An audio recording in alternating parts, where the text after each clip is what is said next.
There's a new name for Toyota in Lanarkshire. From one of the UK's biggest names in motor retail. Macklin Motors Toyota opens this October in Hamilton. We're bringing you everything Toyota backed by first-class service. So come and view the stunning new Toyota range, all with up to 10 years warranty. Including the Aygo Cross and the new Yaris Cross compact SUV. See our great choice of approved used Toyotas. Our formidable range of commercial vehicles, including the Hilux. Get expert servicing from our manufacturer-trained technicians. And specialist advice from our Motability team. Macklin Motors Toyota opens Monday, October the 17th. At Whistlebury Road, Hamilton.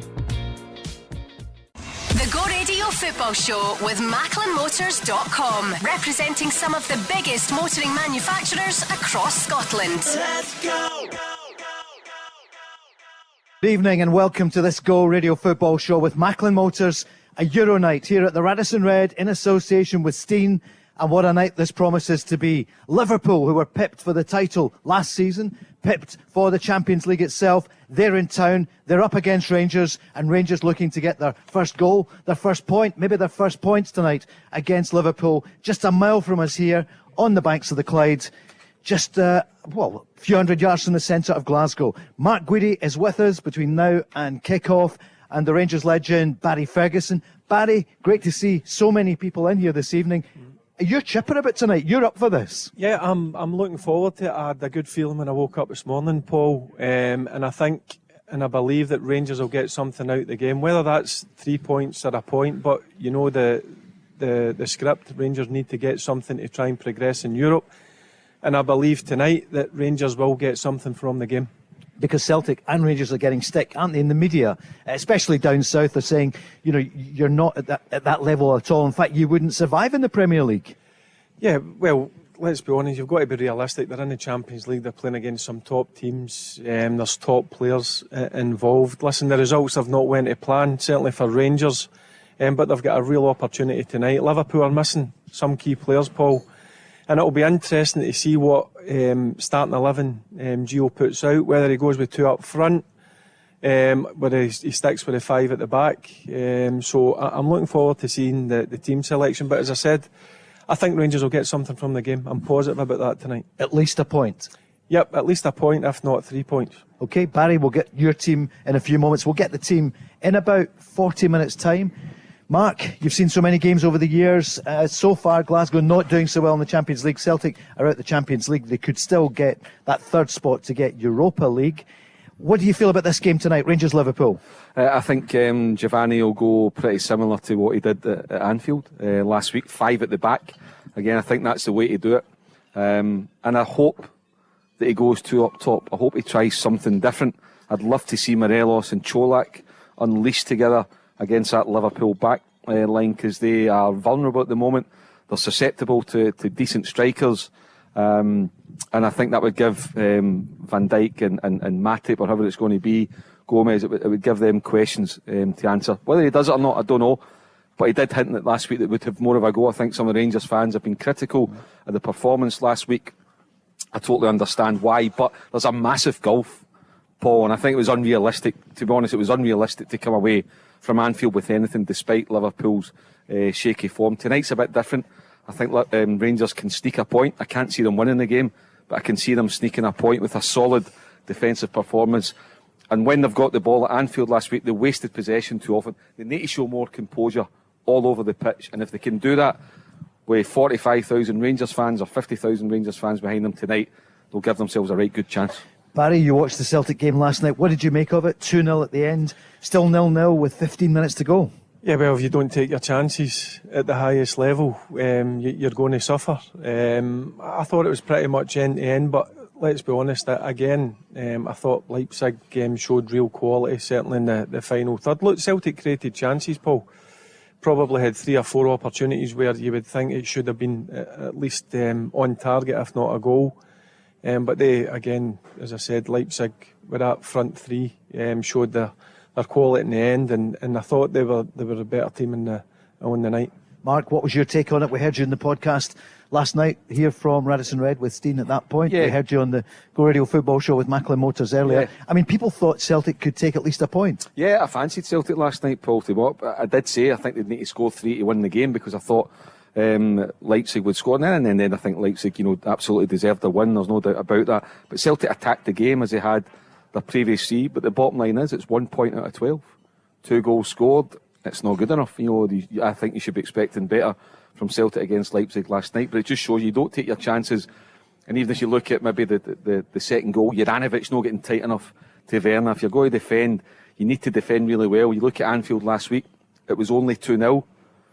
But Alan McGregor saved Rangers from a hiding. He had 4 absolutely outstanding saves last week. So Rangers need to be better defensively. They can't rely on McGregor to be pulling off 4 or 5 worldies again tonight. And at the other end, go and have a wee bit more of a go. Yeah, you get punished at the highest level. Yep, Celtic certainly did create chances, no doubt about it. I thought Kyogo's got to at least hit the target, make the goalkeeper work. Maeda hit in the first minute or so. But again, as I said, you don't take your chances at the highest level.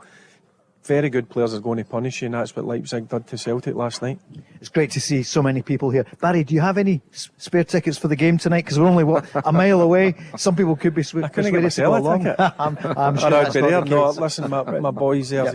He's there? Yep. Good. He's got his season book. He got his ticket in, so he'll be there supporting them. And as I said, I spoke to him just before the game, and he's right up for it. And I think the Rangers fans have got a real belief. For the simple fact, Paul, is I think Liverpool are missing too many quality players. Look, they've got a quality squad, and you've seen the quality of Liverpool last week.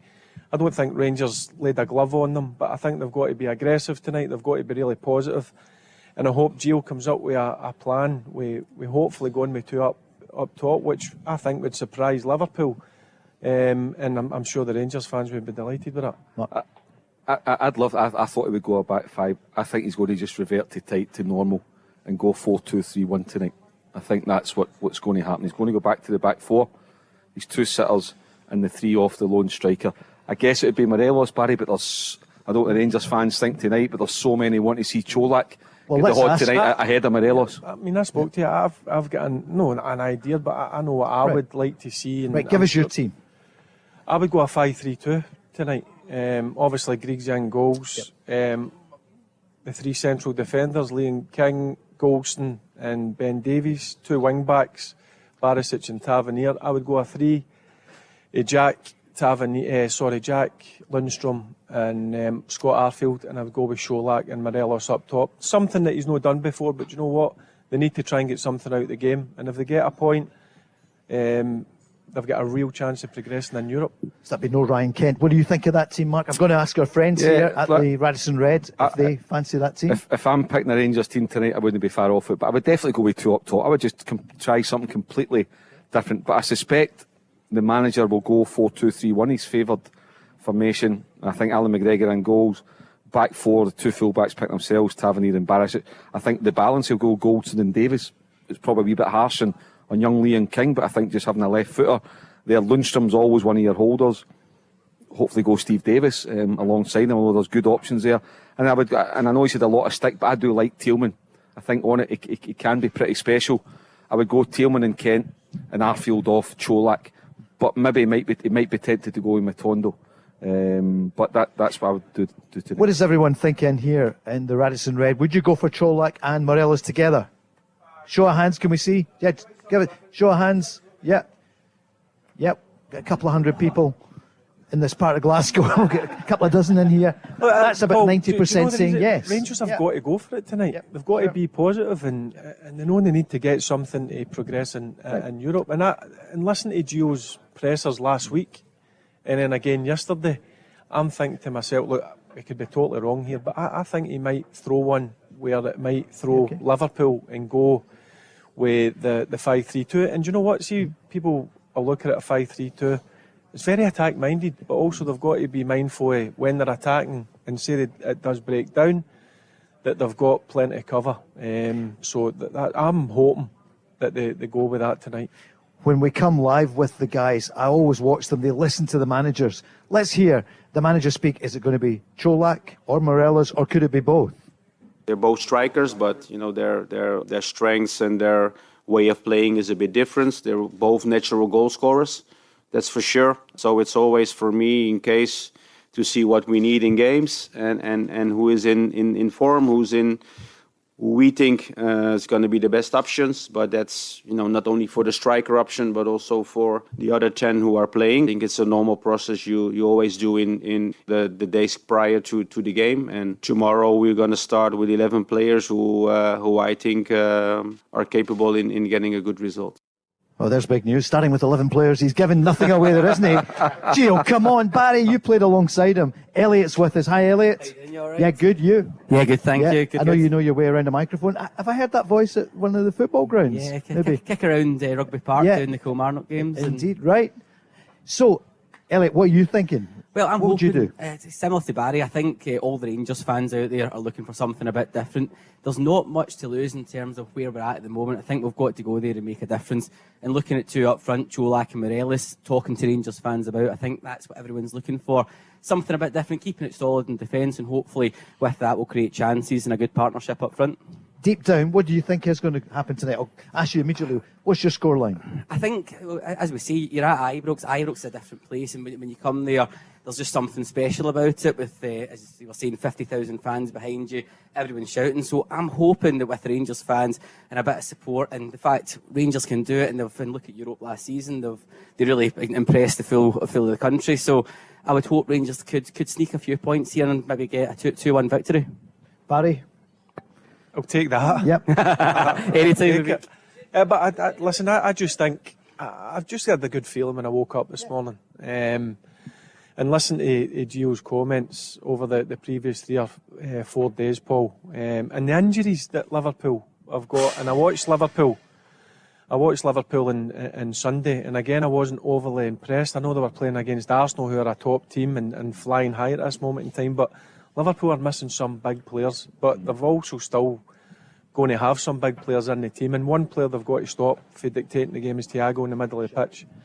And they need to make sure he doesn't get a 1 second of time on the ball. And if they stop him, I think they stop Liverpool. I think the manager as well, you wonder the mindset now that's in the Liverpool dressing room, because the manager was very, very prickly last night in his pre-match conference at Ibrox, with the D-Day Haman stuff, and picking up Vinnie O'Connor from Sky. And, listen, as I always say, the question's not important, it's the answer that you give. The answer became the story, not the question. And very unusual to see Klopp like that, and I just wonder, if there ever is a time to get, particularly when you're at home, it's tonight. I think if there's ever a chance of Rangers, I'm not saying winning the game, but taking something from Liverpool, it's definitely tonight. Was there anything wrong with the question, did you think, from the journalist? No, it was absolutely fine. Listen, it was a Liverpool legend who made a point saying they've lost their spark. Yeah. The journalist put the question to Klopp, and Klopp didn't take kindly to it, and all of a sudden, rather than just, he could have answered it and made nothing of it, but it became, maybe deliberate on his part. But just on that, I'm just wondering the mindset, the injuries, can he keep clean sheets? If ever there's a chance, but if Rangers score first tonight, what a game we've got if Rangers can score first. It's all about the start, Mark. We say this quite a lot in games, but Rangers, for me, have got to come flying out the traps and make it as uncomfortable as possible for Liverpool. Yeah. Try and frustrate them. Because as I said, the crowd get behind you. I mean, the crowd, if you start really quickly and you attack and a few tackles fly in, you win your first header, your first pass is really good. The crowd love that, and then that gives you a boost. So that'll be the mindset, and the experienced guys in the dressing room who have been through it before, like say your Alan McGregor's and so on, they'll be key tonight. Going back on Alan McGregor there though, that performance and what he does for Rangers, there seems to be a bit of confidence about the team with McGregor at the back there. You've got him in nets. I mean, you saw the incredible 4 he seriously made last week there back at Anfield. It just shows what he can do. So I think with him at the back, it's a solid back. You've got Tavernier, a lot of experienced players in there, and hopefully from there we can get a result and take something from the game. Let's hear from the manager. Stay with us for a moment, Elliot. Here is Giovanni Van Bronckhorst saying, yep, a win is possible. Of course it's possible tomorrow, because I think we have the team to do so. Against a quality side, we are capable in doing so, but we have to be really, really focused, in the transition moments, in the moments we have to defend. It takes a lot of, energy for my players to play in that way. And there are times, you have to defend, like we see Liverpool also against Arsenal. Times they both had a low block to defend, and once you're in moments where you can be dangerous, you have to be clinical. Mark, taking their chances. Celtic didn't do that early on last night. Yeah, they've got it. And I'm sure Giovanni and the Rangers players would have been watching the Celtic game last night. And some, I'm sure that he would have picked his team, obviously, yesterday, the way they'd have shaped up. But I think what's happened to Celtic last night, that's Celtic out of the Champions League. They can still stay in Europe. But 1 point for 4 games. I think it maybe takes a wee bit of pressure off Rangers tonight, because all of a sudden, all the focus, the kind of negatives were mainly on Rangers for their performances. Fans no happy, losing to Celtic, losing in Amsterdam. But last night maybe takes a wee bit of pressure, maybe allows Rangers to be slightly more cavalier tonight. But one thing I've got to remember, I totally understand the optimism tonight. Rangers are at home, and why not? But don't forget, Liverpool, OK, it was 2-0, but Liverpool gave Rangers a hiding last week. Let's not forget that. It is a quality team. They're a top team. Look at that front four. The amount of times we spoke about them. OK, I know Diaz is out now, but Firmino comes in. Yeah, exactly. He's a top player. But that front four, we spoke about it last week. What are they worth? 250 million quid. So Rangers need to be right on it, need to bring their A game, and also they need a slice of luck. You always need a slice of luck when you're playing against top teams. But I've just got a good feeling that I don't know what it is tonight. Listen, Liverpool, as you mentioned, watching Klopp yesterday's in his interview, watching him, obviously previous Premier League games, there's something no right at Liverpool. So that's why I think, and certainly with Rangers being at home, this is the best chance they'll ever have to get or take something off Liverpool. One for you, Barry, see in terms of obviously the confidence and the psychological effect, looking at it from the kind of Celtic side from last night, how that performance happened, how big of an impact does that really have in the dressing room? What's the kind of feeling looking at the other side of the city? When they've obviously got beat last night, Celtic, listen, it's one of the ones, you've got to be realistic. You're in the Champions League, you're playing against top teams, and listen, Leipzig, I know Rangers played them last year and Rangers defeated them, but Leipzig they're a quality team. You look at the front three in Kunku, who people are trying to sign for 60-70 million quid. You look at the big boy up top, Silva, who I think's a right player as well, and Werner, who's played at the top level, who had a really off game last night, but that one opportunity, bang, it's a goal. And that's what happens when you play top level teams. Elliot, can we ask you a question? You're the announcer at Rugby Park. Yes. So is that your dream? Do you move up the division? You move up, you've come up from the Championship. Would you love to be there saying, go for Rangers? Well, talking to all the Killie fans listening out there, I thoroughly enjoy it at Kilmarnock, but was lucky enough, Michael Smith, who we do a lot of work with, currently does IROC, so I covered the Rangers PSV game, which was a completely different level, the first time playing the Champions League theme tune in countless years, so did that at IROC. Oh, you did it? Yeah, did it. And I hope he would announce a goal in Scottish youth. You came across as English. I know, I don't know why I did it. You sound Scottish to me. See, I like Michael Smith's good, isn't he? Michael Smith is good. I like it was great. It was great getting to shout that goal scorer number 9, Antonio Cholak. But Michael's got that one down to a T now. Yeah, and of course you're going to be on the VAR, which is coming in. Mark, we're going to get it next week. A week Friday, Easter Road, Hibs St John's, the first ever game. So the announcers are getting training in it as well. There's a VAR rep for each club, so I'm looking forward to getting involved with it. Going to find out a lot about it. There's training days going on at Hampden. We did a test match where they had VAR at Kilmarnock, and it was good to see. The referee's really confident in it, and overall quite good feedback. So hopefully it'll come in and make a good impact in Scottish football. Good, interesting. Not that interesting. We didn't want a whole essay on it. Elliot, that was a great contribution. Will you stay later and join us in the podcast? Brilliant to see you. It's the Go Radio Football Show. We're winding up, ready for Rangers against Liverpool. The Go Radio Football Show with MacklinMotors.com, representing some of the biggest motoring manufacturers across Scotland. Let's go! Thanks, Alan, for the traffic and travel. This is Paul Cooney with Barry Ferguson and Mark Guidi, the Go Radio Football Show with Macklin Motors. Euro nights here at the Radisson Red in Glasgow in association with our friends at Steen. We've got pretty much getting close to a full house tonight, Barry. There's a good buzz about this place. So there People should be. Yeah. Liverpool are at Ibrox, Paul, and no better feeling Champions League nights. We've got to really like the Radisson Red, but are you okay with that microphone with the red muffled tonight, given that it's Liverpool in town? No, it should Can be we blue, get that let's changed? be honest with you. Graham, what about getting the blue one there for Barry? Last night Celtic went in with maybe not great expectations, but they're hoping to do better than they did. No goals, and they lost 2-0. Scotland's women lost out as well, Mark. That goal from the girl Barrett, 1-0, and a disappointment. So, no World Cup for the women. No, it was a shame, after the result last week when they beat Was it Austria? Scotland beat last week and then losing last night to the Republic of Ireland. So yeah, it was a blow. It was a good turnout again at Hampden, and with Scotland, the women reaching the World Cup in France a few years ago. It would have been nice to see them do it again. But they'll come back. There's some quality players. They've had a chance to take the lead. Paul missed a penalty kick. Caroline Weir, normally she would just slot that away. So it's lessons learned. It's unfortunate, but you've just got to get up and go again. VAR coming in, but we'll talk about that maybe tomorrow night in the programme. It's not in our mind tonight, is it, Mark? It's not really featured that much. No, it's important. I know it's a big one. Yeah. It's a big one for Scottish football. Yep. It's long overdue. I mean, the thing for me, Paul, was the comments from Ian Waxfield, the SFA chief executive, is basically saying the first 2 or 3 months it's going to be chaotic. There will be teething problems, but they need to get it right quicker rather than, So I think in England, it ruined a lot of things, and up here, we need the experienced officials on the park, but we need experienced guys in the van as well at the base, so that they are making the right calls and giving the right guidance to the referees on the park. Do we know who the base is yet? Not yet. We do. Clydesdale. Are we allowed to say? Go on. Whatever they want to say. Another exclusive. Clydesdale House.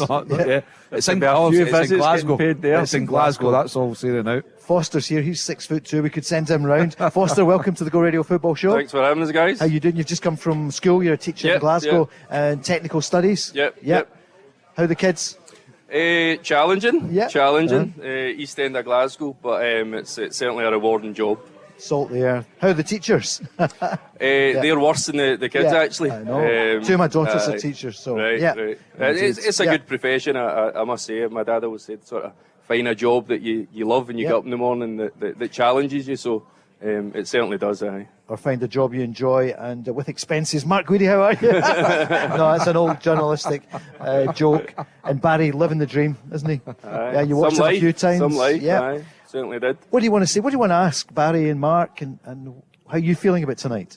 As always, the kids will always ask me in school what I think the score's going to be, and I always say, well, you need to believe. If you don't believe we're going to go and win, I think in terms of the way, like Barry was saying, the way Liverpool are at the moment, they've lost a bit of spark. They've lost a bit of the way they were, the invincible type team. So actually, if there was any type of play, Liverpool, it's tonight. I do like the idea of going with the 2 up top and mixing it up a wee bit. I'd rather we went for it and get beat than actually sit back and still get beat. So I think it's really important that we're positive. Were you disappointed last week that Rangers sat off them a bit too much? I think when you look at the Europa League games and the way that we competed against some of the really top teams, when we went at it and we never gave them a minute, it just seemed as if we sat off, and actually it looked as if we didn't believe, and they need to go out there with a belief, because they've competed before. It's a lot of the same players, so I think go with it. I wouldn't like to see the 5 at the back, but I understand it's difficult then. How do you get the 2 up top? I just think with the 5 at the back, asking the fullbacks to get up and down the pitch and support and have width, I think it's difficult, but how do you then get the 2 up top if you don't go with the 5? Yeah, I think if you go 4-4-2, you're just playing into Liverpool's hands. I know. So. And listen, I just think he might go with that for the simple fact as 3-5-2 is attack-minded. You've just got to be wary if it does break down. You look at the pace that Liverpool break on you. I mean, their counter-attack is frightening at times. But listen, there's expectation on Rangers tonight. They'll know that the fans will expect them to go for it and have a pop at them. And that's what I fully expect Rangers to come out the traps tonight. They need to come out the traps. Start well. Yep, that's the most important thing. When you start well at Ibrox, believe me, that crowd they get right behind you. Rangers need to get a point tonight to keep it alive. I mean, the next game's away to Napoli, and Napoli will qualify by then, but I wouldn't fancy Rangers to get into Napoli. I mean, Napoli are head and shoulders above any team in the section, but what you want it to be alive for Ajax coming to Ibrox in the last game. Now, if Rangers don't get a point tonight, you're potentially getting into that with 0 points. You're not going to beat Ajax in the head-to-head because they're 4 goals up. So you need to get a point tonight, and therefore, if you beat Ajax at Ibrox, then you've got third. Spot. I'm with you. That's why they need to get something tonight, because there's no way. Anything can happen in football with Ajax coming, but I mean, Ajax, let's be honest, they're a decent team. You're not going to beat them 4 or 5-0. So they need to get something out the game, and that's why I think it'll be a really positive formation in starting 11 that Gio put out tonight, because he knows what they need to get out the game. You've heard him in the pressers. He's been spot on with it. and I think you'll see a Rangers team go for Liverpool tonight. Let's hear about any injury news. I don't think there are any nothing. major problems, so there's nothing. No, so let's everybody's not fit. hear about it then. Do you want to hear it? No. Yeah, let's hear GVB speaking about the injury situation. Squad's looking good. No new injuries. The only one who had a little doubt is Kamara. All the other ones are good to go. So Barry, you were right, because Glenn Kamara's not really featuring anyway, is he not? No, but Glenn Kamara's sure. fit. He's fit. He's fit. Well, the Rangers have got a full squad, so that's a great thing to have as a manager. So he's got selection dilemmas, and I can't wait until 10 to 7 the team comes out to see what starting 11 he's got and what formation he's going to go with. It's the Go Radio Football Show with Macklin Motors. We're here at the Radisson Red. Later on, we'll be on with our podcast with Steen. A lot of people here looking forward to the game tonight. We can see some of the scarves, Barry, people going past on the way, just walking down across, then down the Squinty Bridge down Paisley Road West. That road you know so well. No, you'll never have walked it down there, have you? You were playing there, you were in the team bus. What's they built? Yeah, no. Not the Squinty Bridge. Paisley Road West was born. He's right up for it tonight, isn't he? Foster, I'm hearing that you've been involved in the academy as well. So did you work with Nathan Patterson? Yeah, Nathan Patterson, Billy Gilmore. I work with the younger kids, so the kind of foundation phase it's now called. So I would see them when they come in at 8, 9, 10 years old. Leon King as well. So it's amazing now where you sit and watch them and you played a part in it. I think that's the important thing, and they still remember you when they see you, which is nice. So it's really rewarding. At parties and that, do you quietly claim? You say, yeah, I spotted them. Sometimes That's his chat-up line, isn't it? Well, it used to be. I'm a Rangers coach. I'm married now, so. It's a bit of a giveaway. We sit with the shell suit on and a photo of Billy Gilmore. I did used to kick about in my car and all that. I remember once I broke down on the Kingston Bridge, and I just managed to pull into the shoulder before it went onto the lanes where you can't pull in. Yeah. And then one of I was out the car and a guy drive by me and he shouted at me and he gave me abuse and he's like, "You broke down just like your team last night." And it was when Rangers get beat the night before in Europe. So. There's always a bit of humour there, isn't there, no matter what happens. Do you think there's maybe a bit of pressure off your team tonight, given that, Celtic are out? I think so. I think so. But I think you've got no goals, no points. Yeah. So, and some people saying it's embarrassing, Rangers and Celtic. Both teams should be doing better. But equally, I think there is, at a club like Rangers, there is a bit of pressure to go out there and perform. And I think we've not played to the level that we can play so far. Great time to play Liverpool. Just go out and you can only ask that they do their best and give it a go. That's all you can ask. So I think they will. I know they will. What's your favourite Rangers memory over the years? Well, I was a goalkeeper initially when I grew up. It was the save Gorham made from Van Hooijdonk. Remember the one that came across? Sick. Aye, that was. I used to think I was Andy Gorham or wanted to be. Yeah. Mark, wishing he was when you were playing. No, Mark's a former goalkeeper. Somebody recognised you from Albion Rovers and St Mirren. But Mark, what's a save that was? And we've seen it so many times. Aye, I mean, Andy Gorham was pretty special during that 9 in a row era. And look, I've said it many times. You'll look at Alan McGregor last week at Anfield. The importance of having a quality goalkeeper. It's absolutely vital. And McGregor will be vital to Rangers tonight. And equally, the hope that Alisson's put under a bit of pressure. I mean, he had 2 saves to make last week in the space of a couple of minutes towards the 90th minute, and he made them. He made 2 good saves. So that's the other thing as well. It'll take something special to beat Alisson. Even if you get beyond Van Dijk, it'll take something special to beat the goalie. Why was he dropped, do you think, at the start of the season? We've kind of brushed over it a wee bit. I think that they were looking to sort of get McLaughlin into the position and have him take over as the goalkeeper. But I think you look at the way that McGregor shouts and screams and dictates, and I think that's really important. Whereas I think McLaughlin's a wee bit more reserved. So I think that's why he's back in. And then you look at the saves they make, and you think, well, is there any other goalkeeper that can make those saves as consistently as he does? No, it's not even an argument or a debate now. Yeah. And you asked us at the start of the season, and I was surprised as many Rangers fans were. Maybe it's because Griggs' 40 years of age, but I think he's proved over the last couple of weeks. The guy is a phenomenal goalkeeper. phenomenal goalkeeper, and he's still fit as a fiddle, still trains every day, and don't be surprised if he plays on again for another season. What's your scoreline tonight, Foster? What do you reckon? 2-1 Rangers. 2-1 Rangers. And you'd like to see the two up top? I would, absolutely. I think we're at a point now where everybody's asking for it. You've got to listen, I think, to the fans, and you've got to try something a wee bit different. So I hope he does. Okay, that's you dismissed then. I'm just going to say, He's a teacher if you're tuning in. just want to see if it's not a front two. Who do you go for, Cholak or Morelos? I think based on the fact that he's scored a few is Cholak. I do. You go with who's in form. He's the current, despite the fact that Morelos has been I would so always, good. I would always go with Morelos, but Yep. I've got to be honest with you, it's 13 goals now. 16 games. Cholak, 13. and some of his finishing I know. and his movement inside that 18-yard box. And you know, I'm a massive fan of Morelos, but Cholak for me, if he's only going to go with one up top, it's got to be Cholak, because he's a man in form. Yep. Yeah. That is saying something that Barry says that, because he's normally your first man on. Thank you so much, Foster. We'll speak Thank to you you very later, much. hopefully. Yes. Going to speak to Barry now. No, it's Bobby. It's Bobby who's joining us. Yeah. How you doing, Bobby? Where are you from? I come slang. From Cambuslang? Yep. G72. Great. The old Hoover plant used to be there. You remember? The circuit. Yeah, the circuit. Yeah, Oh, there that's we are. We've mental done it. down there, isn't it? Circuit. Circuit, indeed.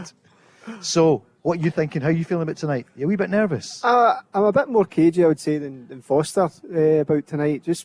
Obviously we're playing Liverpool, just world-class players everywhere. I think we need to be realistic about that.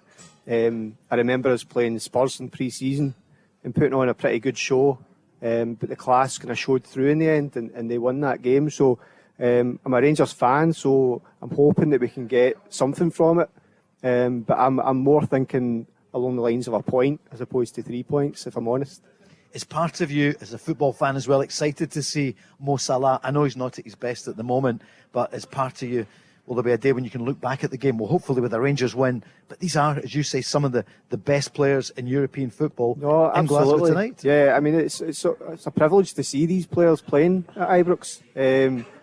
Obviously, I don't think even players such as Salah and Darwin Núñez and all these players, Van Dijk, I don't know how many atmospheres they've played in that are as good as Ibrox, and I think that does have a bearing on it. So, it'll be a privilege to see these players playing at Ibrox, as long as we get the right result. Bobby, don't go away. Here's the Rangers team. I'll just give you it as it's been handed to me.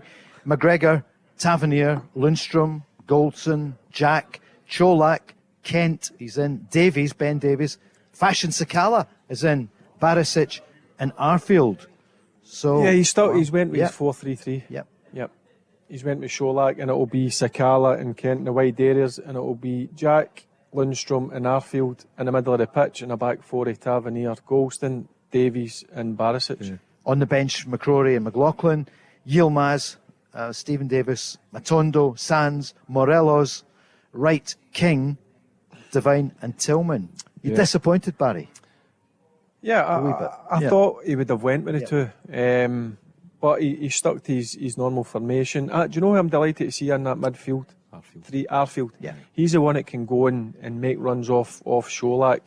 Listen, Sakala, for me, come on at Anfield, looked bright and bubbly again at the weekend, scored his goal, so he deserves his chance, and it's a big night for Ryan Kent. Big night for him. He needs to start producing, because you know what I think of him. I think he's a wonderful talent, but I need to see it more often. I need to see him run a game and win a game for Rangers. Liverpool, Mark? No Salah in the starting lineup for Liverpool. So Mo Salah is out. Obviously, he's on the bench. Jota, Diaz, is injured. There's no Jota either. So he goes with Firmino.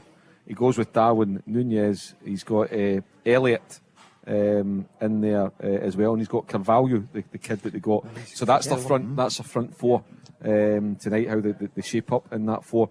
But for the Rangers team, a wee bit disappointed there's not the two. But looking at it, it's a strong team. I don't think you could have many complaints with the front four. Kent and Sakala in the wide areas, and Arfield supporting Cholak. Back four pretty much probably picks itself. And he's going for Ryan Jack instead of Davis or Kamara. Lundstrom always picks himself. So listen, it's a strong team. You look at that team. You look at the Liverpool team. Van Dijk's in there. Konate is going to partner Van Dijk tonight. Gomez will be and at right back, no Andy Robertson. Again, it's Shimikas on the left-hand side. So it's a strong team. That said, it's not Liverpool's strongest team, Paul. Yep. There's 2 or 3 there. Barry, big fan of Thiago's not in. Fabinho gets the nod tonight. So, again, looking at the Liverpool lineup too, that gives you a wee bit more of a chance to go and get the front foot, go and put them under pressure. And if you can get the first goal, I think it's key for Rangers to get the first goal. If they don't score first tonight, I think it's absolutely game over. But I think that team gives Rangers a chance of getting the first goal. Bobby, we gave you the team first. What do you think of the Rangers lineup? I'm not surprised, to be honest. I didn't think Morelos would come in, because I think Gio is quite stubborn when it comes to the way he lines up. That's a word we've used. Yeah. And Fashion is certainly in the last couple of games is showing a bit of something different that we've been looking for. Directness, doesn't care who he's up against, he just runs at them. Doesn't know what he's doing, I don't think, a lot of the time, but sometimes it comes off. The likes of Ryan Kent, I think, has to play in a game like that. We're waiting on him coming good this season, but I think nights like this, with his ability, because he has the most ability in that squad as far as I'm concerned. Do you think his confidence has gone a bit? I don't know what it is. It must be confidence, because at times when he gets the ball, he checks back on himself and goes backwards, as opposed to taking on the player, and he's got all the ability in the world to skin these boys at right back. And Gomez, would be fancy to see how he does going up against him at right back, to be honest. What's your scoreline? I'll try and be positive. I'll be positive, right? I was going to say one each there, but I'll say 3-1. 3-1? Yeah. Aye. Wow. Morelos off the bench. I like the fact that he's playing Scott Arfield, obviously, as well, because there's not many players in the squad that make the runs that Arfield makes into the box late. So, we'll go for it. Scott Arfield. You've said it all season. I like him. I've always liked Scott Arfield. He's a dying breed as a midfielder. He'll not come in, he'll not run a game for you, Scott Arfield, but what he does is he makes brilliant runs into the box, and he's a brilliant finisher, so I'm delighted to see him. I was surprised he never played last week at Anfield, but that midfield three for Rangers is a real strong midfield three. Very quick break, and then we're back an hour and 15 minutes away from kick-off. Rangers against Liverpool. The Go Radio Football Show with MacklinMotors.com, representing some of the biggest motoring manufacturers across Scotland. Let's go!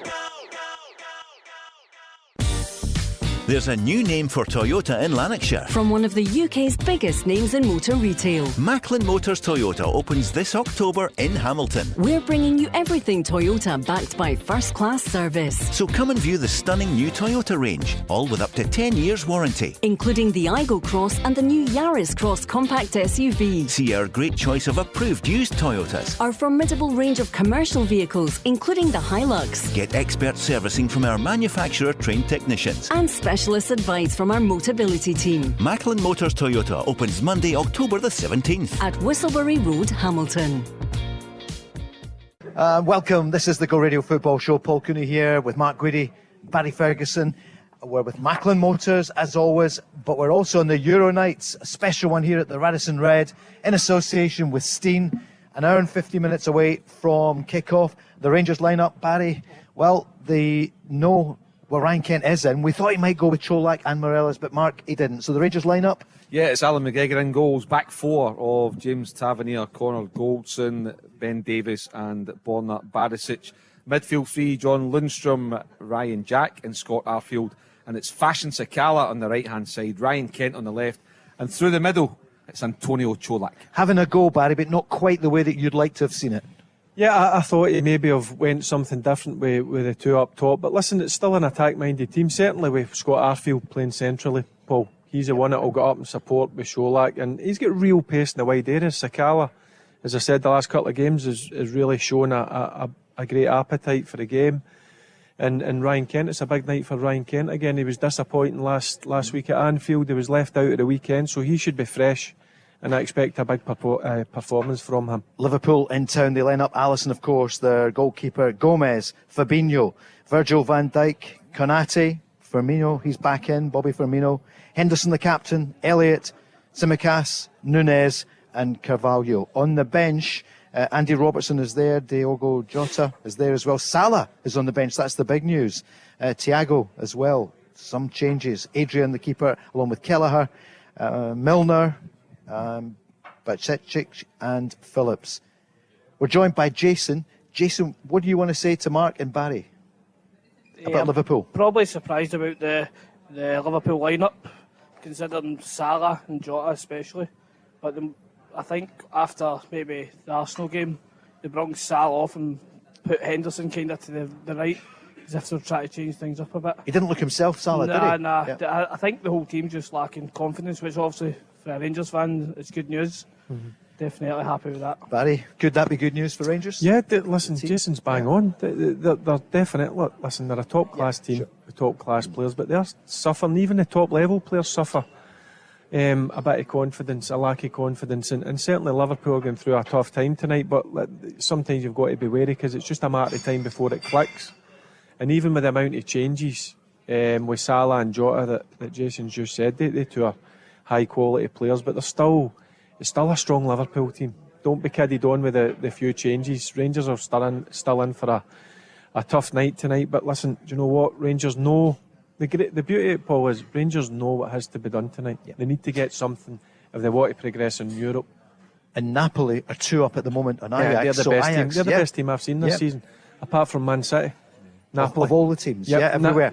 And you know what? I watch a lot of football, you watch Paul. Everything. They're a top-class outfit, Napoli. And Mark, this could be really good news for Rangers because Ajax just on 3 points. If Rangers win tonight, I mean, you're wanting, apart from when Rangers go to Napoli to Naples at the end of the month, but that's a good score. You want Ajax to stay in 3 points, and that's what I'm saying. Liverpool, Rangers need to try and nick a point tonight. And looking at that, I mean, despite the fact that Salah's not on it, he's world class. It's a great boost not to have Salah in the team. That said, you've got somebody like Firmino coming in who, he can light it up, he can light it up. But I have to say, looking at the strength of the Liverpool team, it's not as strong as it could be, and that's got to give Rangers an extra bit of optimism. Jason, for you, for Rangers, who are the players that you're looking to? Everyone's talking about Ryan Kent. Would he be in? Would he be out? He's in. I'm pretty happy the way they've went because they're used to that system. So if they go, if they try go for the top, they're trying something that they've probably never done in a while. So I'm happy they know the system. Every player will know what needs to do. It was probably a toss-up between Sakala and Matondo, but you've always got that. You'll need that option on the bench if things aren't working out. But I'm happy Cholak is up front because he's in form striker. It's a bit harsh if you put Morelos, which in European nights has been brilliant. However, Cholak this season has just been. Every time he's in, he very rarely misses. Everything he hits goes into goals. He's a steal, Barry, isn't he? How much? Yeah, £1.8 million. Wow. Do you know what?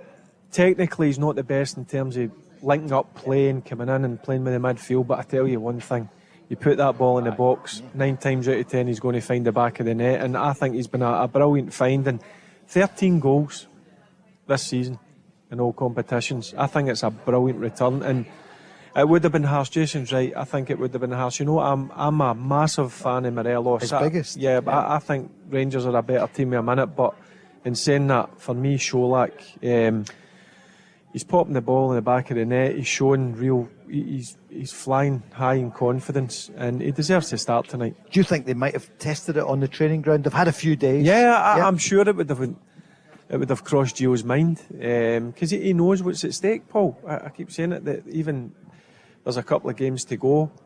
They need to get something out of this game to make sure that they're in with a chance of staying in Europe after Christmas. I'm sure he would have tried it out, but he's went with a certain formation. They tried and trusted. But also, Paul, if that's not working during the game, he can flip to that. He can put Morelos on. And he's not scared to do that. No, he's not. Even we've seen it defensively going to a back three for a set. So I agree with you. If it's maybe not going to plan, a Liverpool are 1 up at half time, I can see him saying, like, on you go, because you're right, they would have worked on it. You reckon? They'd have put something on, they'd have put some kind of session on where the two of them are together just to give it a wee run. Jason, what's your all-time favourite Rangers game? There's been a few, but probably last season with Leipzig to get into Europe. Even unfortunately I couldn't go to the game, but even watching it on TV, just how it meant to everyone, even the whole club after everything that we've been through, just watching, because obviously You had to pinch yourself, didn't you? Yeah, definitely. But no, it was brilliant. It was probably a really good game. Did you just want to mention Leipzig because they beat Celtic last night? Not at all, wouldn't you? No, you're not a like chance. That. And who's your favourite all-time Rangers player? Mine would be Barry Ferguson. Wow. Yeah. Never met him, leader, yeah. on and off the park. So, yeah. Aye, of course. Really? Apart from Barry? Yeah. What's that? Your second choice, who was your second choice? Probably Ali McCoist. Aye. Whatever happened to Ali? Definitely Barry. Barry, of course. I see Ali in the telly there now, 60 years old. My goodness, that's been some paper round he had, isn't it, our Ali? He is amazing. And Barry, what are the qualities about him that you admired? Because we're so proud to have Barry with us. He just loves a fight, regardless if it's a friendly or not. He just loves digging in, and he was never wore his heart on his sleeves. A die-hard Rangers fan, in which most clubs these days you don't get that, because you're getting clubs coming from players coming from all over the places. But Barry was a die-hard Rangers fan, and he showed it on the park. I mean, I see Leon King being linked to Man United are interested. Barry, you could have gone to Manchester United. No, but listen, I know in terms of Leon King, I think Rangers have got a real player there. Only 18 years of age. He got down last week. I know Alan McGregor, everybody spoke about Alan McGregor. I thought Leon King, apart from the mistake he made at the penalty, but he'll learn for that. I think they've got an exceptional talent there, and I'm not surprised, Paul, when I seen that team's link. What was it, Manchester United? There was another couple of Leeds and somebody else, I think. Do you want to get him signed up? Yeah, they've got to sign him in a Down, long-term contract, and I think the best thing for Leon King is to stay up here for another couple of years, get a fair bit of experience, go and play 50, 75 games, and if he keeps progressing the way he's progressing, Rangers are going to make an absolute fortune out of him. And Champions League at 18. Yeah, brilliant. Listen, Ajax have pulled one back. Klaassen has scored. It was Lozano who scored in 4 minutes for Napoli. Rapsadori who scored in 16 minutes. But the Dutch are back in it there, because we're obviously everyone hoping for a Napoli win tonight, Jason, so that in a couple of weeks' time, a few weeks, beginning of November here at Ibrox, Rangers could stay in Europe. Definitely. I think they've got every chance. If they get a good result tonight, it'll give them confidence going into the Ajax. And I think the Ajax game was just, I don't know, it's just Rangers. I just feel every player wasn't at it and kind of gave them too much respect. But the likes of coming back to Ibrox, then it'll be a big game. But if we could get potentially 3 points tonight and 3 points against Ajax, 6 points. I think that night in Amsterdam, Rangers made Ajax look better than what they are. I mean, Ajax are a good team. You look at their player. But I think now, on reflection, with the benefit of hindsight, Rangers, I think, were still shell-shocked for what happened at Parkhead 4 days earlier. I think they were, and they just took that right into that game. They lost an early goal, and Ajax were always going to win after it. So, see if it comes down to it, and it's a winner-takes-all at Ibrox in the last game. Game 6 of it. I think Rangers will beat Ajax at Ibrox if it comes down to it. I'm with you. I think they're a good team. They're not a top team. I'm with you. I think Rangers gave them too much respect. I think Mark's spot on. What happened at Celtic Park 3 or 4 days previous to that was still in the minds when they went across to Amsterdam. They just didn't. They never laid a glove on them. And see, tonight they need to lay a glove on Liverpool. They need to make sure they make it so hard, difficult, frustrate them, get in their faces. And if Rangers do that tonight, I've got every chance of getting something out of the game. Is it a must-win game? That was something that we put Alan to the manager, to GVB. Is it a must-win? We need to get points, yeah. Ideally, of course, 3 points. I think also we have to see the other results. But, I think we want to be able to proceed in Europe when we play our last game at home against Ajax, so that hopefully we're in the situation where with a good result we can continue in Europe. That means also we have to get points out of the next 2 games, because of course Ajax is already on 3 points, and the loss we had away, it's a big difference. We need to have points in the next coming games. Jason, a Rangers fan, is with us here at the Radisson Red. What do you feel about GVB as the manager? And you'll remember him as a player. Yeah, definitely. I like him. In Europe last season, he was brilliant. Yeah. Obviously, when you're a big club like Rangers and a couple of results don't go your way, it's the same. People come up with the decision, manager out X, Y, and Z. However, last season he proved himself as a manager. Sometimes you just need to let him work his process. Some of them didn't give him much time, did they? It's typical fans in this day and age, don't get the correct results. They're calling for your head. Who's your all-time favourite Rangers manager? Walter Smith. Walter. That's we knew you'd say that, and Barry, you knew him so an well. easy one, It's like the godfather to you, wasn't he? That's an easy one. But see, listen to Gio there. in that interview. That tells me he's told the guys know 100% they need to go for it tonight. It's don't leave anything, leave everything out in that pitch. And if they do that tonight, Paul, they've got a chance of taking something. I think they will. As I said, I'm normally when it gets closer to the game, I start to get a wee bit twitchy. But I don't know. I just feel something in the air tonight with Rangers. Mark? Yeah, I mean, I think if Rangers, I said last night before the Celtic game, Celtic need to show more composure in the final third to give themselves a chance. And I don't think they did, in front of goal, and even, in a wide areas, there was a wee bit of anxiety in Celtic. We were trying too hard, overthinking it. Tonight with Rangers, we could see at Anfield last week, they were too wasteful in possession, never gave themselves a chance to get a shape and to get forward. So tonight it's composure, keep the ball. I know it's easy, but just make the simple passes. Just keep the ball and make the 6-7 yard pass. Bump, bump, bump, bump, bump. Everybody get a touch of the ball. Get Sakala on it. Get Kent on it. Again, Kent, go and do something tonight. It's a big stage. It's made for you. You're not up against Trent Alexander-Arnold. You're up against Gomez. Go and do something. Go and light up Ibrox tonight. Go and create chances for Cholak. You put it in the box, Cholak will at least make the goalkeeper make a save. At the very least, he'll make Alisson busy. And that's what you want. But they need to show composure. They need to show confidence. And they need to do much better than what they've done in the previous 3 games in Europe. He's right, because they do need to start very quickly, but there's going to be stages in the game you need a bit of calmness and a bit of coolness, and that's when the guys like Ryan Jack and whatever need to just take a sting out of the game for 30 seconds, 45 seconds, just keep the ball, and then they can go at a really hard pace, because they really need to take the game. You keep pointing, Paul. I'm just looking at the screen. There's the front door at Ibrox that you know so well. That's Liverpool have arrived in town. There they are. There's Salah there. Yeah. Is that the wee guy up in the veranda? Did you see him? Oh no, we did earlier on, but we'll talk about that later. We'll tell you during the break. The news is next. We're 1 hour away from kick-off. The Go Radio Football Show with MacklinMotors.com, representing some of the biggest motoring manufacturers across Scotland. Let's go! Yeah, the Go Radio Football Show with Macklin Motors. Special Euro night here at the Radisson Red in association with Steen. We're in Glasgow. Should be the blue tonight, shouldn't it? Given that last night it was the green of Celtic. We had a great crowd in here and it was brilliant up until the 75th minute mark. And then 2-0 at the end, Timo Werner. I mean, he took so much criticism, didn't he, when he was at Chelsea? But you could see his class.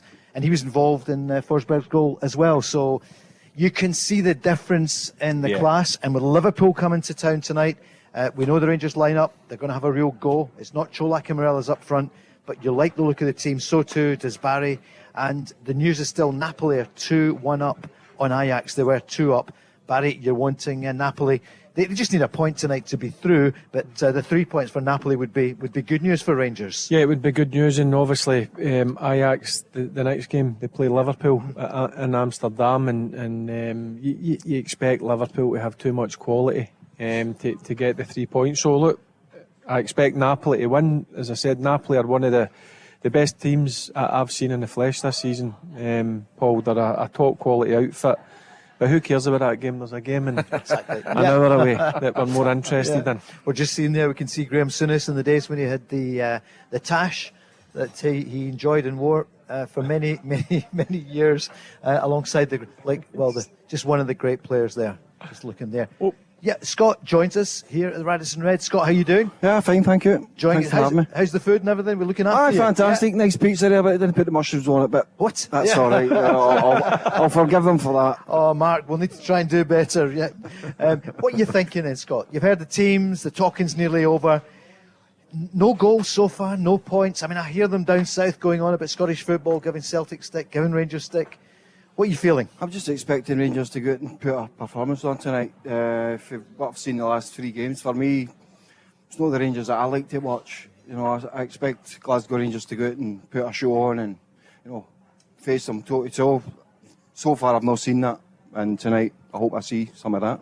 Is that down to the way the manager has set them up before? Absolutely, absolutely. For me, don't get me wrong. Obviously, we've stepped up for the Europa, but for me, I'd like to see them having a bit of balls about it. Yeah, to really go for it. Go for them. Yeah. really go for it. Go for it. Barry, why that's not? what. And you fully reckon that is what they're going to do? Yeah, they need to, and I think he's bang on. That's what the Rangers fans look. You're up a level. You're playing against elite teams in the Champions League, but certainly when you're at home, you want to go and have a right go. Maybe a bit different when you go away from home, but you're a bit more reserved and you sit behind the ball. But certainly tonight, I fully expect Rangers to come out the traps and go for it. And listen, see if it's going to end up in defeat. I'm sure that if Rangers have a real pop at Liverpool, the Rangers fans will be fine with that, because they know they need to try and get something out of the game. They need to try and attack them. They need a slice of luck as well, because sometimes if you're attacking so much, you might be wide open at times, and that's when your defensive players and certainly the goalkeeper need to come in. But I expect Rangers to really go for it tonight, Paul.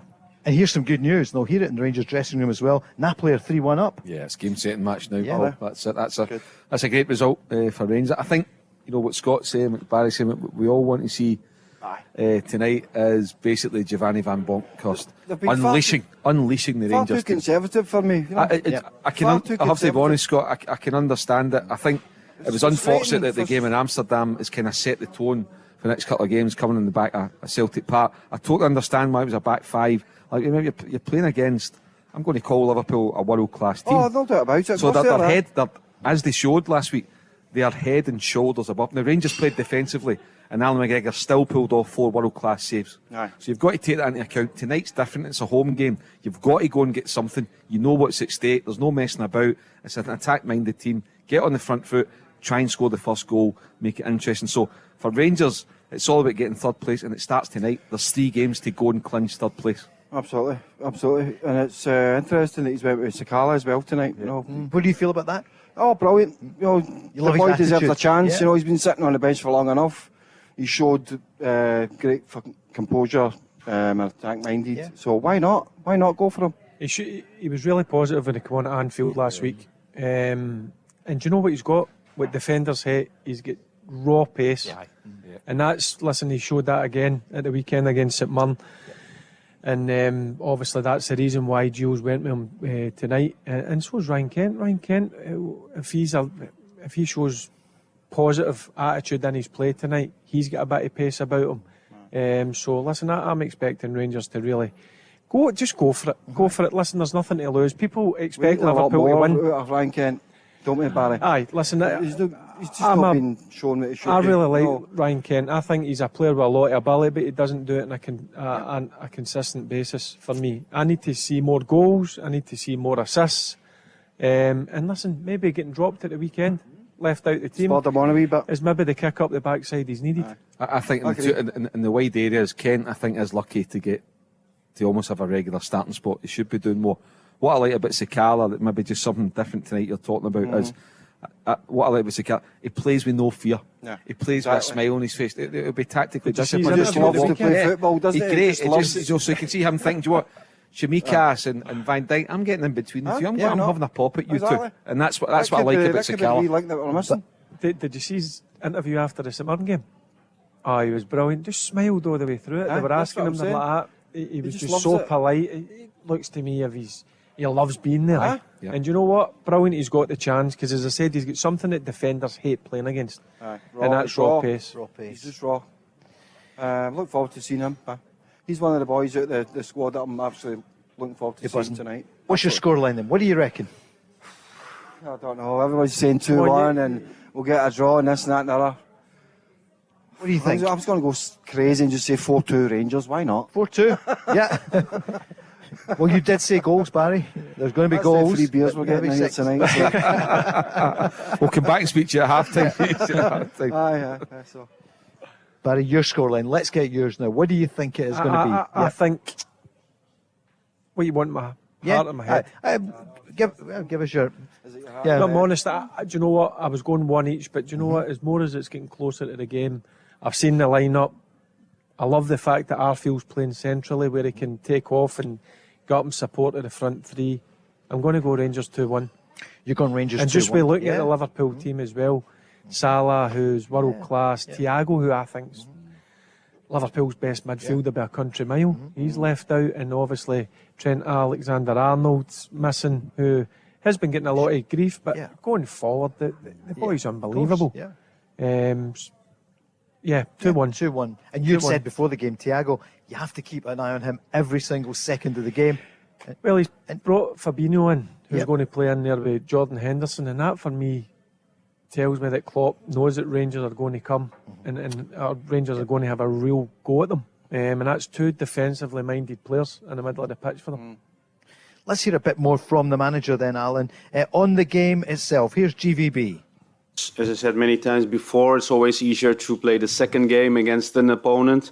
Of course, we all know Liverpool really well because of all the games they play in Champions League, but also in the Premier League. But we played against a strong side last week. I think we have to find more moments in the game when we can be dangerous. Of course, our approach will be different. We need points to hopefully play also after the break in Europe. So, but we're still gonna play a really good side. It's obviously a really good side, Mark. What are you taking from that? Yeah, I mean, just the sentence that summed it up for me there, Paul. Our approach will be different. We need points. That's it. Our approach will be different. We need points. And I hope for Giovanni tonight he gets a result. So much time from him as a person. The same way Ange Postecoglou. They're both really good coaches, both really good people, first and foremost. And I'd love to see Giovanni get a result tonight. And if he can get a draw, I don't think Rangers are going to win the game. But if Rangers can get a draw tonight, I think that's a first-class result. Because Europa League is what Celtic can still hope for. Yep. It could happen. And for Rangers, Europa League, how much would you love to be back in there, Scott? Because did you make it to Seville? Were you there? You'd enjoy that journey anyway. Oh, absolutely. We enjoyed the journey. Of course we did. We're obviously excited to get into the Champions League again after 12 years. And so far, for me, it's still been good enough. Obviously we get drawn against top teams. Of course. It's the hardest section. But there you go. That's just the way it goes. And who's your all-time favourite Rangers player? Well, there's a man right beside me, Barry Ferguson. Barry Ferguson, Of course it is, aye. Well, of course. Don't forget that goal we scored against the Celtic in the Scottish Cup final. The free kick. That was a touch of class. Simple as that. There you go. He's a touch of class, isn't he? Oh, of course he is, aye. Great to be here with him. Absolutely. Isn't it? Oh, we'll get a few selfies. And that's just you and me, I've already had one. Already got one. Have And you got one? book as well. Absolutely. Yes, that and the pizza. Did you get your mushrooms okay? No, I did not. I'm still waiting for those mushrooms. If somebody could send them through. Thank you. A side of mushrooms. I'll just have them on a plate. That'll do me. Scott, than's very much for joining us. We'll maybe speak to you later. Thank you. Enjoy it. So, Calm down in their beers. He's got us by the cojones, hasn't he? Yeah. He certainly has. Cheers, Scott. Just watching that. He's a good handshake there, good firm one. Here we are at the Radisson Red. Later on, it's going to be the podcast with. You're in fire tonight. We're Steen. I'm buzzing. 999. Well, you should be in. I mean, Liverpool in town last night. Celtic, RB Leipzig, Rangers tonight against Liverpool. You could not have imagined this 3-4 years ago. Brilliant. It's brilliant. Yeah, Rangers back. it's just exciting that Liverpool are in town with the players that they've got, Paul. And it's been a long wait for top teams to come to Glasgow and play in the Champions League. It certainly has. It's been a long time, Mark. And you were on that journey as well. Yeah. Celtic went in the 9 in a row and they enjoyed that. Rangers had gone down the divisions. Peterhead, Brechin, not even in the divisions anymore. Yeah. Ali McCoist on Monday, and he was talking about, in his latter days as manager, he found a team sheet of Rangers' first game when they dropped down divisions, and he couldn't believe, we went through it with Kenny McDowell and Ian Durrant, looking and saying, my God, look at where we were, look at the team that we down. With the greatest respect to the players who were there, they were there to do a job at that time, but that wasn't a Rangers team. You think back to your team, we always talk about it, the Martin O'Neill, Dick Advocaat era. You look at the teams that played in both lineups 22 years ago.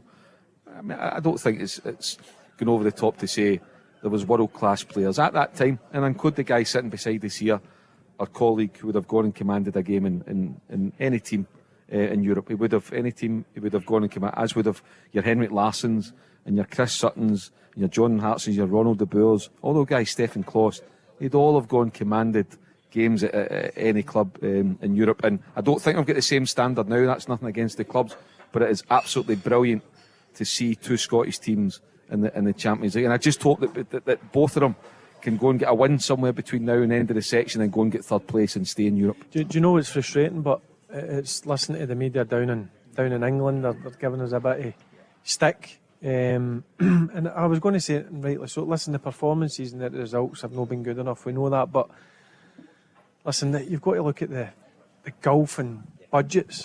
You know what I mean? Look at, for instance, Leipzig last night. They can go and spend 40 million, 50 million. What's Celtic's highest spend in that team last night? Good question. Jota wasn't playing. He was, yeah, no, 6 he wasn't million. playing. Carter Yeah, Vickers, you're right. 6.5. Yeah. 6.5 for million. a hash 8-4 or whatever. And you look at tonight, Rangers, what's Gio's biggest spend? Ryan Kent wasn't a Gio player. That was, but you're looking at, was he £7 million pound? You look at Liverpool. The main man that's leading the attack tonight, 1.8 million. Sure. Yep. We don't have Stevie G with us tonight, although I see the bookies in England were going, Yeah, I've seen they were that. giving him real. They're doubting that he's going to be there for very much longer. Why do you think they've gone against him? I know it's a tough run. I watched the game on Monday night, Nottingham Forest against Aston Villa, and see, in terms of possession, Paul, they were really good. And you look at the front players that they've got, Watkins, guys like that, who England internationals. But Coutinho's getting it tight now, isn't he? Yeah, but Coutinho's getting it tight. He never showed anything, but in terms of what they've got going forward, they should be doing a lot better. And listen, the fans weren't happy after the game with him. We don't have Stevie G with us. We have Stevie Lennon, of course. Hi, Paul, how you doing? Great to see you face to face. You're in the other studio. Great to make it onto the Go Radio Football That's Show. great, yeah. So what's your all-time favourite song there? Was it Young Hearts Run Free? That was a great... It might be either that or Billy Ocean, or it could even be Bonnie Wee Jeannie McCall. Yeah. Bit of a couple there. We loved that on a Friday night when you were banging them out, just a 7, and we hear you every Saturday evening. You've banged a few at your time, haven't you, Paul? I love I used to be on the decks. I was on the decks. I was, many years ago. That's Panther Paul. Tiger Tim, hopefully the Tiger's listening. Up in East Kilbride. spots. So Paul was a bit of a DJ in your time as well, is that true? Thank you, indeed. That's what I was saying. Yeah. So, given that he's thrown me under a bus here, I'll throw you, Stevie. Honestly, can you just... I'm being serious here. Yeah. What was your DJ name? No, I just said that for a No, laugh. but what was there it? wasn't. No, that was Paul C or whatever. I can't remember. But yeah, it was never.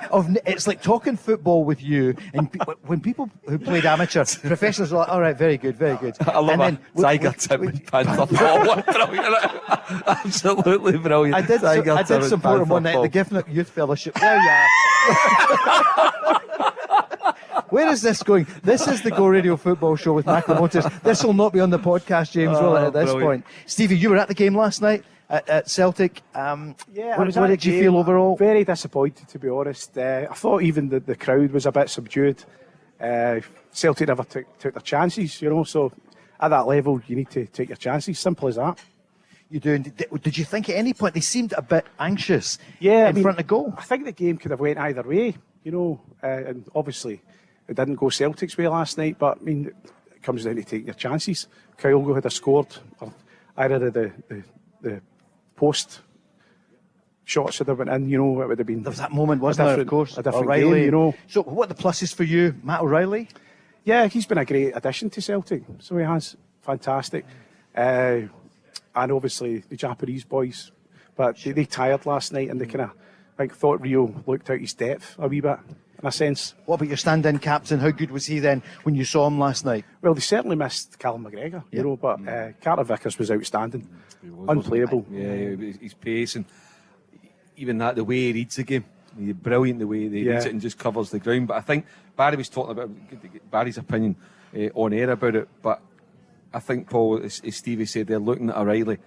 I think big clubs are going to be banging down the door to sign Matt O'Reilly. Maybe in January, but I'm sure Celtic will keep hold. But Celtic are going to sell him. If they want, they'll get millions and millions of pounds from Matt O'Reilly in the summer. The big clubs are going to be banging down the door to sign O'Reilly. 100%.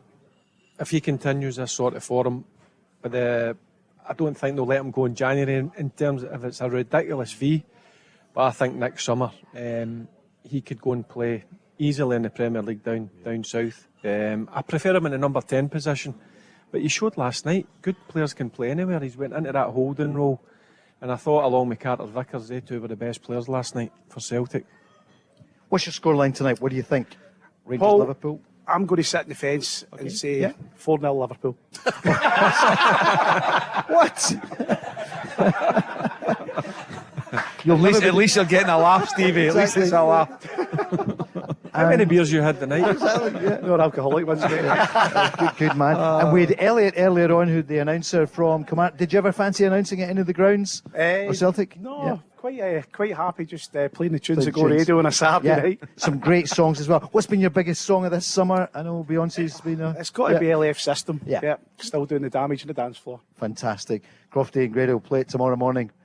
Happy days. I've got Happy some days. messages coming in. Greg Summers is on. He's the voice at the Kilt. What he's saying?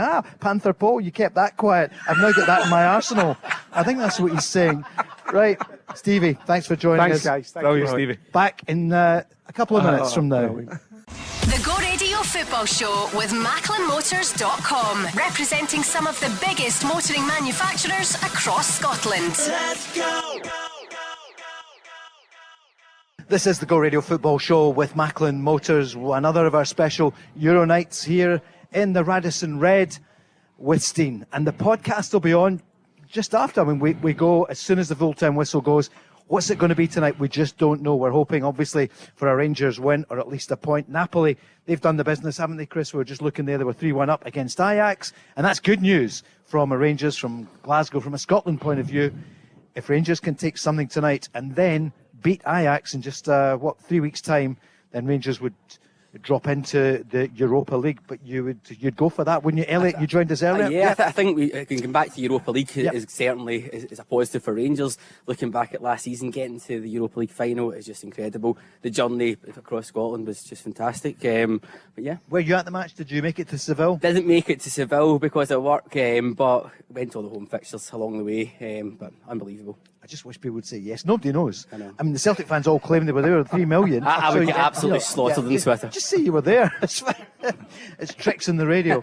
So, you didn't know the team when you were on earlier on. We do know the team now. So, what do you make of the Rangers lineup? I'm quite impressed, quite delighted. I think that Cholak's on. Obviously, we would have liked to have Morelos and Cholak up front, agreeing with Barry earlier. Looking back, McGregor taking the goal line again, which I think was no question for anybody. The 40-year-old man taking it from last game was just unbelievable. Does it matter what age he is? No, Not the the way way he he played. plays? Looking back, I think there's a bit of confidence lost with John McLaughlin. Griggsy's come back in and he's done the business, and I think looking at last week was just incredible. Tav didn't have a great game last season, lost the ball far too often, but hopefully he'll come back in today. You're at Ibrox, you've got the fans behind you, and hopefully from then we'll be able to make a difference. And listen, we've all said it, there's been some bizarre scorelines said here tonight at the Radisson Red, but let's hope we get started, and I'm going to stick with my 2-1 for Rangers. You're still 2-1. I think so. Who are the goals coming from then? Who do you think tonight? Well, hopefully It's gonna we take the hear glory. that good old stain of penalty to Rangers at some point, even a VAR, a dodgy VAR It's a decision. European game, so Listen, you never know. Listen, the VAR did as well in the Europa League last season. Tav hopefully make a penalty. I reckon Cholak will bang one in as well. red for Cholak. What are you thinking about VAR? I don't know if we mentioned it earlier on. Yeah, we got. I know. but- I know you'll be training in Yeah, it. So, looking forward to introduction. I think it's needed. Scottish football, the referees, certainly the guys that I've spoke to at Rugby Park, are all looking forward to it. All it's going to do, it's kind of making them go home at night knowing they've got the decision right. And I think that's important. For the fans, though, it is a bit of a, is it a goal? Is it not a goal? But apart from that, hopefully, listen, it gets the rules right, gets everyone saying it. And apart from the dodgy decisions we get now and again, let's hope it goes well. VAR is there to help referees, not Yeah. embarrass them. No. And that's the mindset the Reds have got. There'll be one or two things that they'll get wrong, but sort of turn. But the most important thing, because like we said last year and into this year, it's a 30-40 million quid title race at stake, you know, and you can't have it on unfortunate errors. So therefore VAR is in play, and the thing is, everybody's got to remember it's here to help get to the right decision. And some of it will still be down to opinion, and some of it's factual, but it's there to help. And once you get through the teething problems, it'll do the world a good. Although, Barry, it'll take away that special moment when you think you've scored, and then sometimes you wait 2, 3, 4 minutes. Paul, but we need it in. And listen, I think the people who want it in most is the referees. They're Definitely. desperate. They're desperate to get it in because they obviously go through a hard time, and I understand they've got a split second to make a decision. Now with it coming in, there's going to be teething problems. Like anything new that comes in. The only thing I don't like about it is when it takes 3, 4, 5 minutes at times when it first come in down south. That was the frustrating point. But listen, I'm just happy that we've got it in, and I'm sure the referees are absolutely delighted with that. Ajax scored, but it's 3-2, and I think it's that full time. Just looking, they're still playing. So Bergwijn has scored a penalty. Kvaratskhelia had scored, that man that is apparently going to be a world. He scored a penalty in 62 minutes. So it's 3-2. Mark, it's still tight. The last 2 or 3 minutes of the game. So Napoli just need to hold out. And for Rangers, let's hope that Ajax don't get an equaliser. If Ajax get an equaliser, I think that's almost it for Rangers. They need Ajax to lose the game tonight. Barry, crucial 5 minutes plus injury over there in Napoli. Yeah. Tell me when it's full time. Will do. You're getting a bit anxious. To Kilmarnock, a serious word about them. They had a great win last week and then into injury time. So were you on the... I was in the meeting against Hearts, to be honest with you. You were 2 up. They were 2 up. I thought Hearts didn't have a great game whatsoever. Craig Gordon had a bit of a howler, which I think everybody saw in the highlights. Was that the surface, though? Well, to be it's not your fault personally, but no, I think hate it. At that point, I mean... being with Kilmarnock and seeing the games, there's been a lot of good football done on it. I know the opinion on AstroTurf is obviously there's a bit of a balance. I think if you ask current Kilmarnock players and you ask Dell, they would want grass. Yeah. Well, do you know, I have spoken to Kilmarnock players in the past, and whether it was just the party line, and there's a few of them, in all honesty, the ones that have said it, there's not that negative opinion. I've not spoke to Dell directly about that question, but listen, I think it's a balance of opinion. Dale's obviously played with Aberdeen grass pitch and has all his career, so... I'm not having that, Elliot. The players are at it. They definitely want grass. Honestly, you ask any player, grass. See, going down to play at Rugby Park, I was saying to you, Elliot, wasn't I, earlier on, I used to love going down to Rugby Park. It was one of the best grass pitches about as well, Rugby Park. But I just don't like it. I think for top-level football in Scotland, it has to be grass. I get it lower level, because obviously clubs can train on it, they can let it out and make a few £, but for me, Premier League, the one thing I would say, the benefit of the AstroTurf at Rugby Park, and again, taking the professional side out of it, what it is giving us a lot of youth development. They've got like the KCST and a lot of things like that, so it's getting people who at your Rangers, Celtic and grass pitches wouldn't get that opportunity to play at the stadium. I get taking Premiership football out of the question. There's a nice part to it. Yeah, they do train on it, and there's reserve games done on it. There's a lot more done at it, but again, it's a great club, and Billy Bowie has put so much money into it, and we do respect that. But they're a big club. We just want to see the grass should be there. Well, I was there last Wednesday night against the Kilmarnock St Johnstone. You watch the games in the telly when the old firm go to Rugby Park. It's live in the box. For me, it takes away from the spectacle. It doesn't. It's partly doesn't feel like a real football game when you watch it in AstroTurf. For me. And I get it, but for a club like Kilmarnock, we're a big club with a fantastic tradition. They've got a top manager there. They had the Scotland manager 3 years ago who lit the place up, and he was playing in AstroTurf. They've got to get grass in, but it's up to our own clubs, it's up to our authorities to bring in a vote that puts it back on the table. Because when you see our top game on AstroTurf, for me, it destroys it. Elliot, the announcer there at Kilmarnock, I bet you don't call the manager Dell face to face. What do you call him? Hi, it's either Gaffer or Derek. You've got to have that level of respect. But no, he's good, and he certainly brings a feel, and he's very vocal at the side of the pitch. Sure. He's That's not what you like, isn't it? Quiet, and it's good sitting down that way. It's interesting. He'll do a good job. He'll do a good job at Kilmarnock. I think the most important thing for Kilmarnock, I'm sure Dale would say this, was getting up, consolidating in the Premier League, and then the next season try and push up, try and get into that top 6. He's bringing everything together. He's been allowed there to bring his the team all together, so he's starting to bring more. Kilmarnock is investing in the club. There's been a lot of changes in the background staff, so hopefully after that they'll see the difference. And Dale, he's an experienced manager, knows what he's going to do, and I think the target certainly has to be top 6 this season. There'll be a lot of challenges to get there. They're obviously sitting 10th at the moment, but listen, given him time, Derek McInnes, think he's the man for the job. Elliot, he speaks well. Let's not have him on again. I'm not liking this. I'm slightly nervous. He's not changing my mind about the AstroTurf, but no, I know you're not having it. Elliot, I've got the Kilmarnock biased opinion here. So we're on the Elliot show here, coming live from the Radisson Red. Thanks very much. Speak to you later, and hopefully your prediction comes true. On the telly there in BT, I can see 2 Rangers greats.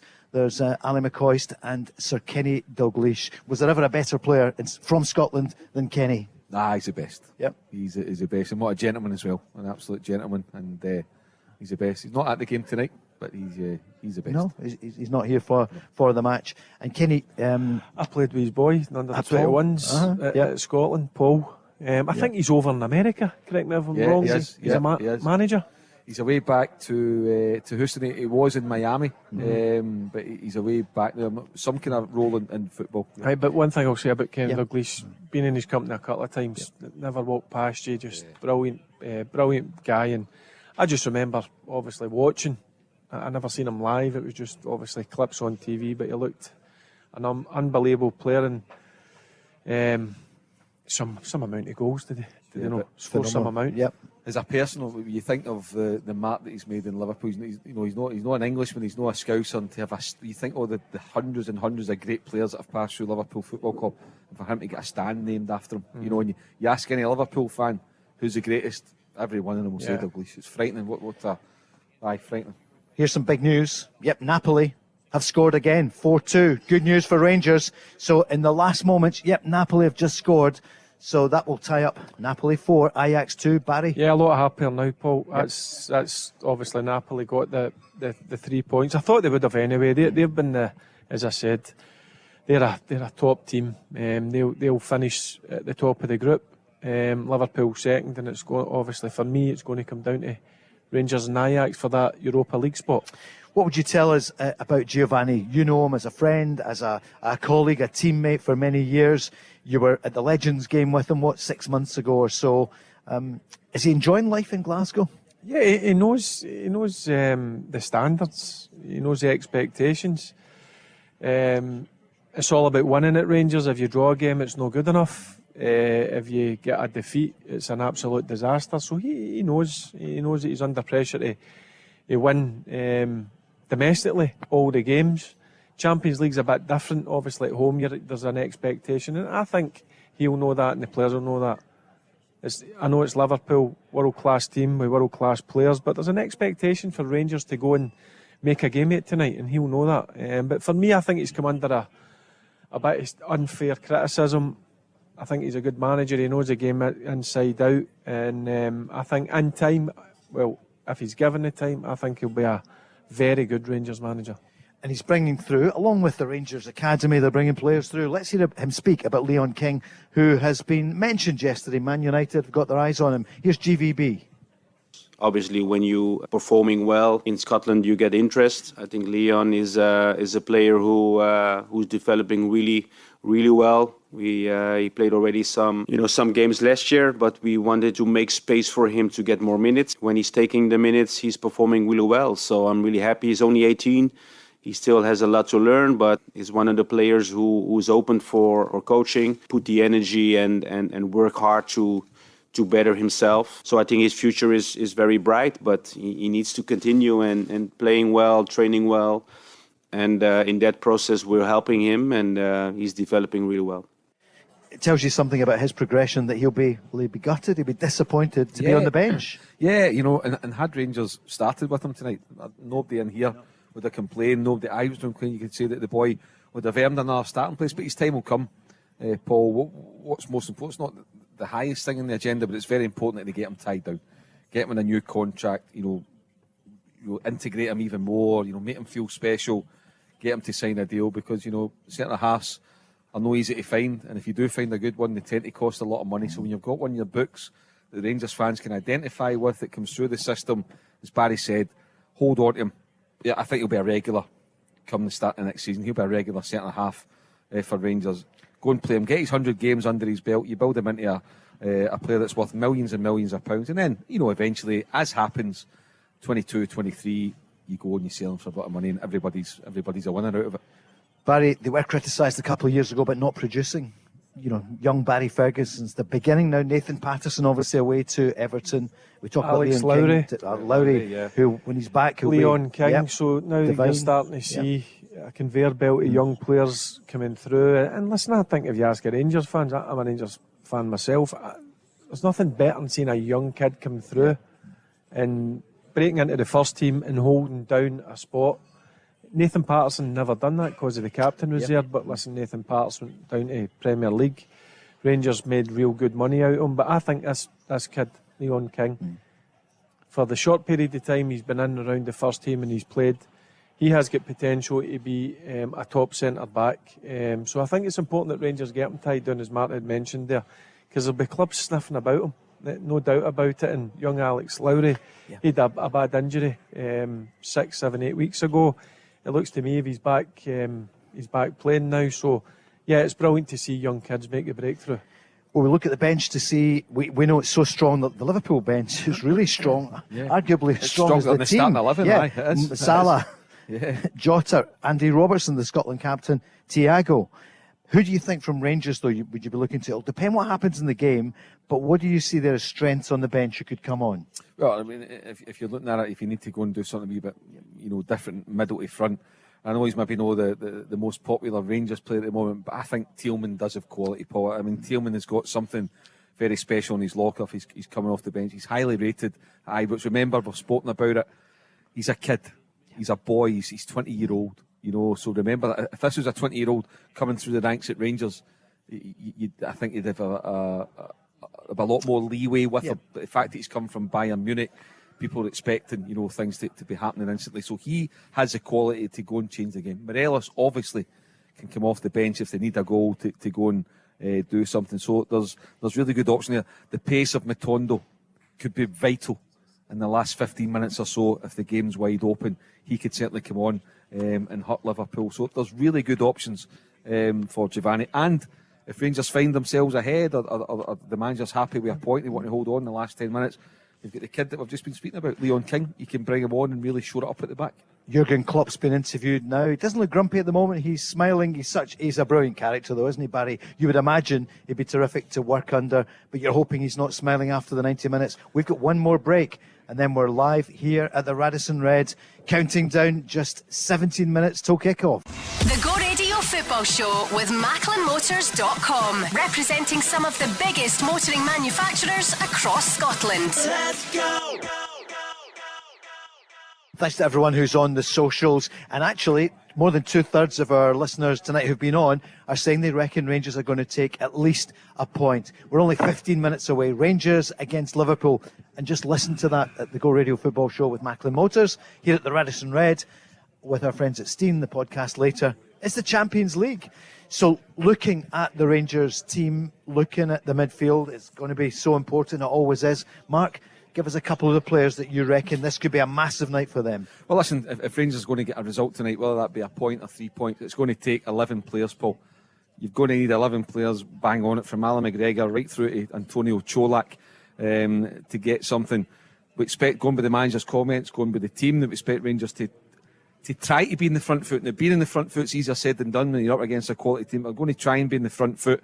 And if they are, and you've got Tavernier and Barisic bombing forward, you've got Arfield bombing forward, then obviously Ryan Jack and John Lundstrom are going to be very, very important to offer that protection to Ben Davies and Connor Golson. So in every area of the team, they're going to have to be right there, because Liverpool have got that front four who, okay, they've not got Salah in that plane, but the four of them are still capable of going winning a game.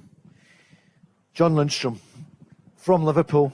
I saw he was saying that he hasn't spoken to his family, the Liverpool fans, since the game last week, Barry. But what an opportunity for him in his new home, Ibrox, tonight, to show us just how good he is. Yeah, listen, he's been excellent since he's come into the Rangers team. I thought last week at Anfield he was disappointing, but listen, most of the Rangers team were disappointing. But for me, John Lundstrom, the first 6 months he came up here, Paul, if you remember, there was a lot of people unsure whether he was a good signing. There was talk of him leaving in the January window, but I had seen enough of John Lundstrom down at Sheffield United when John Fleck was down there playing, and he was a top midfielder then, and he's became a top midfielder for Rangers. So him and Ryan Jack are key tonight, because they two and the two centre backs are the ones that will need to stay behind the ball at all times, that kind of square.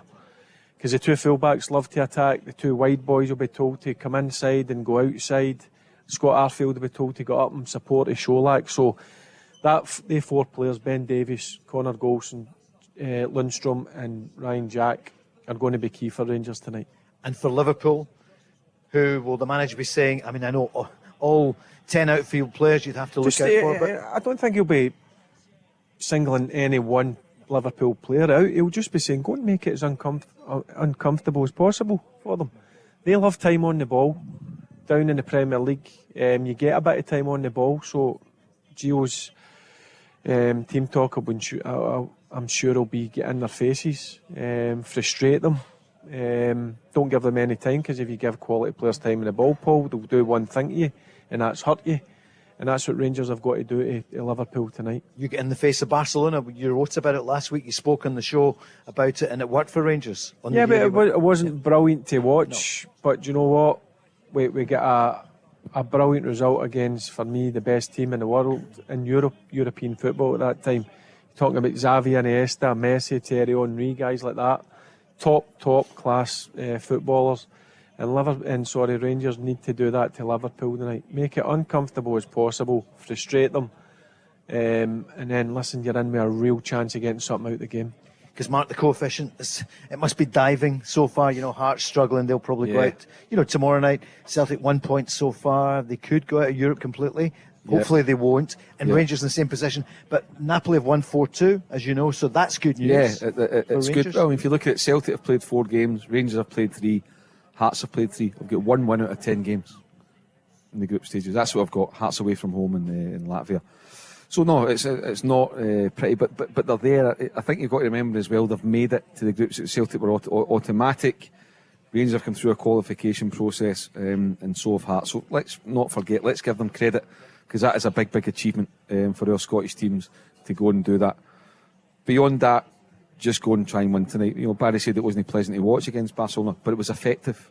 He got the desired result, and that's what Rangers, Paul, as we saw at Anfield last week, as we've seen every game, they will get a chance. At some point tonight, Rangers will get a right good chance. Now, you've got to hope that it comes when it's 0-0 and they can take the lead. They might just get one chance tonight.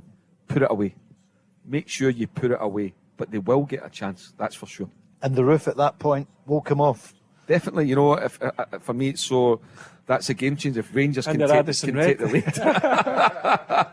if Rangers can take the lead, that's so important. They've never taken the lead so far. They've not scored a goal yet. Yep. So first things first, go and get a goal, try and take the lead, and then you know what, Liverpool might just get that wee bit nervy again. Barry, you are still feeling confident, and more as time goes on. I know I always ask you this because we love to get inside the dressing room. What's it like tonight? Liverpool in town. Everyone recognises every one of those players. What will the Rangers players be feeling at the moment? Well, I was always nervous before a game, and I've never felt nervous, Paul. I knew I wasn't going to have a good game. There will be nerves. There's expectations on this Rangers players' shoulders tonight to go and have a real go at Liverpool and get something out of the game. But the atmosphere at this stage, what is it? 10-8. Yep. You'll just be coming in off your warm-up. The crowd will be roaring. You'll hear it inside the dressing room. The manager in these nights doesn't really say much. You know what's at stake. But Barry, sorry, can I ask you? Give us a wee insight. Dick, Alec, Walter, how did it with the ball? Pretty similar in terms of 10 minutes before kick-off in Champions League. Nothing but says. Yep, no. They would give maybe 10-15 seconds. Because you knew Champions League nights, you knew whether it was Old Firm games or any game for Rangers, you knew what was at stake, and that was to win a game of football and go and put a performance on. And I always says to the players, we've got 10 minutes, and I've said this plenty of times, you've got 10 minutes. Once that whistle goes, or the fans will be on you, because they expect you to perform. So I'm sure they'll come flying out the traps tonight. But these are the games. He's a footballer.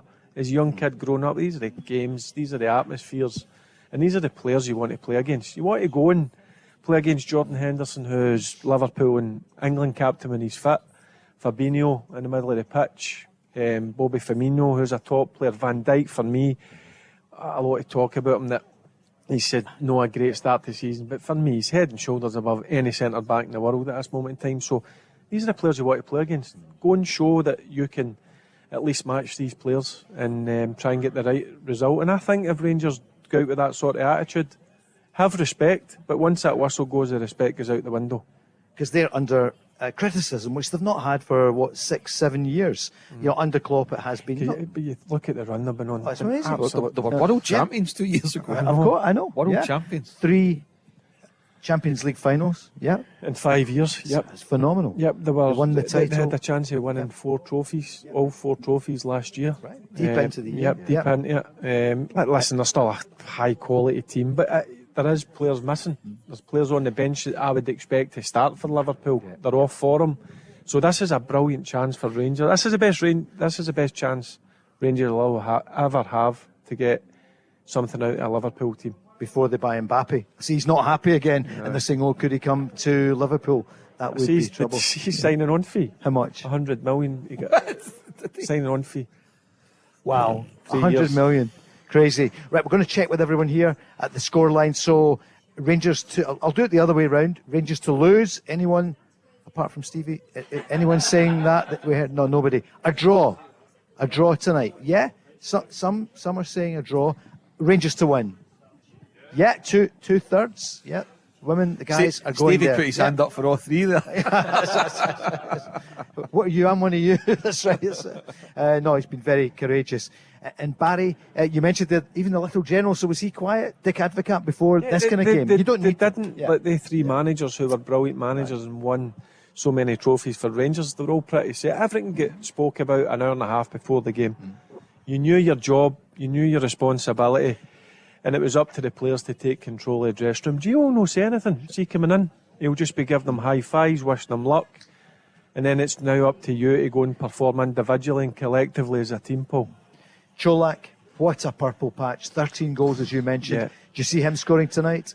Listen, I don't care who scores. Sure. I really don't care who scores. Listen, it can be off somebody's backside for all I care, as long as Rangers try and get something out of the game and take it to at least the last game to try and have a chance of being in Europe after Christmas, Paul. Because also, Ryan Kent that hasn't signed a new contract. We don't know if it's still there.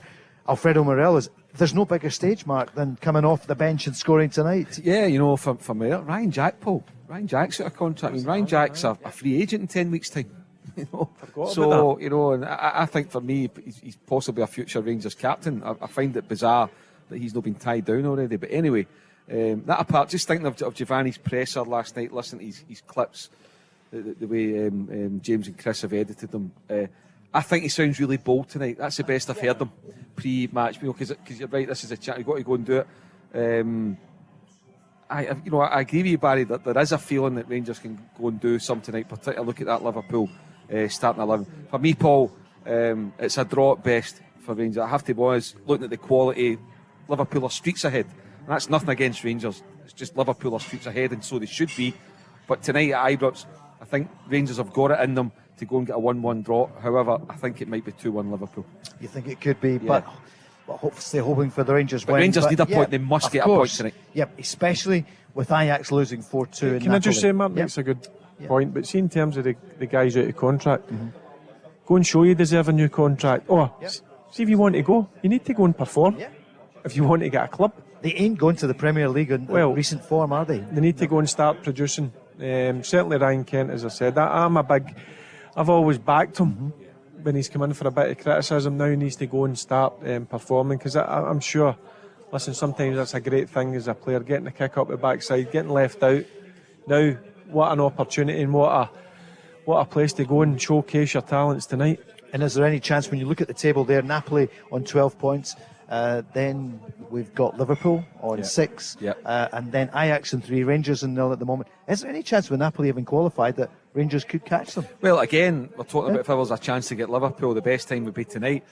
It's like, in a couple of weeks' time, going to Naples, listen, it's got to be a hell of a task, but, they might mix it up. But even if he dropped 5 or 6 of his best players, I think of the 5 or 6 it's going to, as you said, Barry thinks they're one of the best teams, if not the best team in Europe, apart from Man City at the moment. That tells you the size of the task. But that's in the distance, Paul. It's all about the next 90 minutes. 100%. Who cares about Napoli or Ajax tonight? They need to make sure they get something out of the game, Paul. We've had some great chat, haven't we? Scott joined us. We heard from Paul. Elliot. Yeah, we heard from Foster, who was there as well. So many of our friends here at the Radisson Red. Look, team are in the tunnel, Mark, your trackside. You can see BT Sport there. There's Jordan Henderson, what a career. They are being criticised for not having spent enough money in the summer. They should have refreshed. I mean, they bought Nunez, it was a record transfer fee, but apart from that, he's I think sometimes maybe Klopp's a wee bit frustrated with the process. They've got one of those transfer committees, haven't they? Right, and stuff with like the Americans, that. And also the sort of director of football left, the new guy came in. So a wee bit of transition at Liverpool as well. I mean, you look at the 4 players there in show for Liverpool. Jordan Henderson, Alisson, who for me is one of the best in the world. Fabinho, top holding midfielder, and then I can't see there. Is that Van Dijk? No. He's never played at Ibrox. That's right, he He's hasn't. never played at Ibrox. Yeah. Never played. But you know what? I read that. Yeah, he's never played. He was saying that he never played at Ibrox. And James Tavernier could be one of the great Rangers captains. Let's go and have a go at it. Do you know Yeah. what? I just hope Rangers come out and take the game to Liverpool. Let's hope so. What's a game, Paul? No, we're What just a game checking we've got. there. We're Yeah, buzzing. it's amazing. We're Yeah, absolutely buzzing. Everybody in here, they're at Dread tonight. We're all buzzing. You know, Here they go. It's so important. We're going to hear that Champions League music. Barry's been so privileged and so honoured to lead Rangers out in Champions League nights, and just hear that. And there they are, 50,000 supporters. And let's hope that Rangers can go and do something tonight. Well, let's hope tomorrow night here on the Go Radio Football Show with Macklin Motors, we're talking about a Rangers, a positive result, a win or a draw, given that Ajax have lost tonight, would be massive. And then Rangers, they go to Napoli, who are through. They've got 12 points. And then Ajax come into town. I mean, Marco van Basten really, he blasted Calvin Bassey as well. He wasn't having See when Rangers played Ajax over them, I thought Calvin Bassey strolled it. Outstanding, wasn't he? Yeah. Looked easy. Yep. Barry, look at that there. Is this the only moment you think, I wish I was still playing? Yeah. Listen to that. Just listen to it. There they are. There's the Liverpool team. Bobby Firmino, Bobster. Yeah, not look. I mean, he was part of that great Trinity up front. Mane's gone. Salah's on the bench. And there is Alisson and the captain, Jordan Henderson. More importantly, we'll see the referees. Who's the referee? The three in black there and the two linesmen. And then Tavernier. Look at Alan McGregor. Look at his face. Ben Davies, Borna Barisic, Fashion Sakala, Connor Goldson, John Lundstrom, Scott Arfield, Ryan Jack, and top scorer Antonio Cholak and Ryan Kent. Listen, good luck to Rangers. That's it for now. The podcast, don't forget, will be back later. And we're back here on Go Radio tomorrow night at 5. Good luck, Rangers. The Go Radio Football Show with MacklinMotors.com, representing some of the biggest motoring manufacturers across Scotland. Let's go!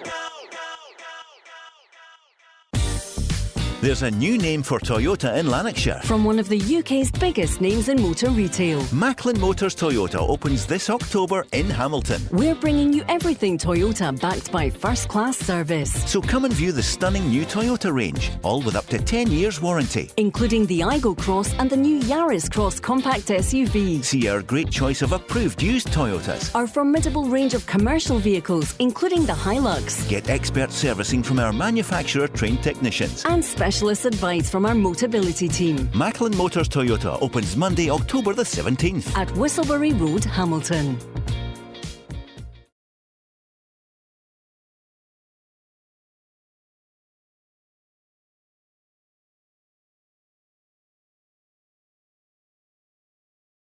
As one of Scotland's leading mechanical and electrical contractors, Steen delivers a wide range of mechanical, electrical, plumbing, heating and renewable solutions for your home or business. Our specialist team provides our clients with the highest quality service and installations, giving them peace of mind and confidence to return in the future.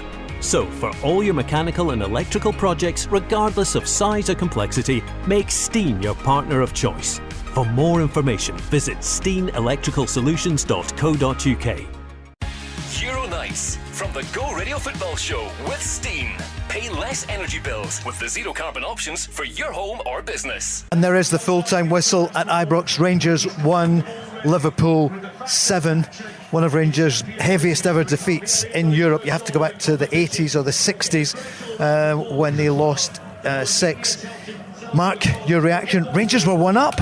Yeah, Rangers took the lead, Paul, the 16th minute through a beautiful goal from Scott Arfield. It really was. Firmino equalised pretty soon after at the 24th. It was 1 each at half time. Rangers produced the best 45 minutes of the Champions League so far, without a doubt, but they collapsed in the second half. And you have to say, Paul, it's not an easy thing to say, but it's an embarrassing scoreline for Rangers tonight. It's embarrassing for Giovanni van Bronckhorst. It's embarrassing for the players. They were totally outclassed, and really if Liverpool wanted to step it up a gear, they could have. And Mo Salah has come off the bench to score a hat-trick in just over 6 minutes, a Champions League record. It's not a pretty thing to say. Rangers on 0 points after 4 games. They need a miracle to stay in Europe now. It's not going to happen. Tonight, unfortunately, has been an embarrassment. 7-1 at the end. It's hard to believe. Scott Arfield scored that first goal in 17 minutes. Bobby Firmino equalised just 7 minutes later. A header from Simicast corner. Rangers seemed to switch off, but it was 1-1 at half-time. And at that point, Barry, at 1-1, you were saying, well, 45 minutes to go, Rangers still in Europe this season. But what happened in the second half? I'm surprised and shocked. Listen, as you says, I thought the first half I was pretty happy. I'm sure the manager would have been. I'm sure the supporters would have been. And then come out in the second half, and when they concede the second goal, and then the third, I'm thinking to myself, well, listen, let's just don't concede anymore. Let's be solid and compact. But they were far too wide open, Paul. And listen, it could have been even worse. I know they've got quality players, but at that level you shouldn't be conceding that amount of goals. As you can probably hear in my voice, I'm taken aback a bit with the second half performance. It was a bit of a collapse, and as I said before the game, Paul, I was confident they could have got something out of the game. Simple fact was that Liverpool were missing some key players. Some key players were on the bench, but listen, they totally overran Rangers in the second half and totally dominated the full second half, and Rangers didn't lay a glove on them. It's 5-10 as we speak here on the podcast with Steen. We're at the Radisson Red. Mark, you can tell from Barry's voice, I mean, nobody saw this coming because Rangers were still in it. Yeah, as I said, it was a really good opening 45 minutes. I mean, you'd everything to be pleased about. They took the lead.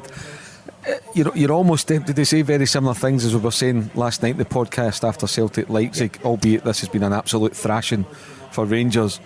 But it's moments of quality, Paul. It's composure. It's making that final pass. There's a couple of examples that Barry will highlight for us where Rangers were in good areas. They lacked composure to play the killer ball. Liverpool in the exact same areas, played the killer ball, scored the goals. 2 goals from very similar positions. Defending, I spoke about Juranovic last night, not being tight enough defensively. Look at the equaliser Rangers concede. Tavernier all over the place. He's got to be more aggressive when he's defending at the front post. Barry, let's take that one. Listen, the equaliser from Firmino, it's not good enough defending. You've got to be stronger. He's the captain. He's got to defend better. But what Mark's saying there, prime example was Sholat down the right side. I think it was Ryan Kent that was bursting his backside to get into the box, and it's the quality of the ball. It's not good enough. Then you have Sakala in the second half. You see with Liverpool, I think it was Gomez down the right side with the ball into Firmino.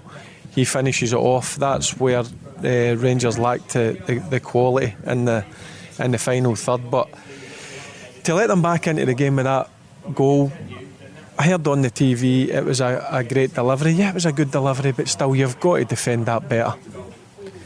16 goals conceded in 4 games. Elliot joined us before. Your reaction? To be honest, bitterly disappointed, and I think that would be echoed around a lot of Rangers fans. Even now, we've got the highlights on behind us, and the reaction around Radisson Red is just complete disappointment. Lacked a lot of quality. The first 10 minutes of the game looked as if Rangers had a bit of star quality there. We're doing pretty well. Lost the equaliser, then from there just downhill, especially the second half. Thought at the end of the first half we'd have got something. Connor Golson was a miss. He went off injured after 43 minutes. Do you think that would have affected it? I think it affects anything in the back. Certainly, it's a worry for going forward. Yeah. He's always been strong at the back, and it's going to be a concern for Rangers. Mark, he doesn't miss many minutes at all. You know, I was about to say that, Paul, and you've mentioned it. You're quite right to highlight it. Listen, I'm sure Liverpool would still have won the game. Yeah.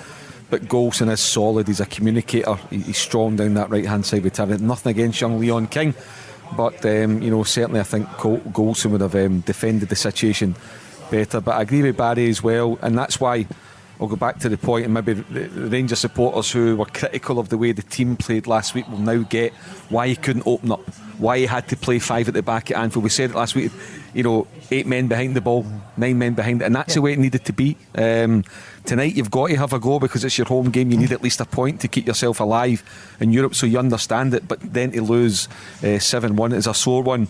It's very, very early yet, it's very raw, but I just wonder, Paul, in the next couple of days what the reaction is going to be from the Rangers supporters towards Giovanni Van Bronckhorst personally.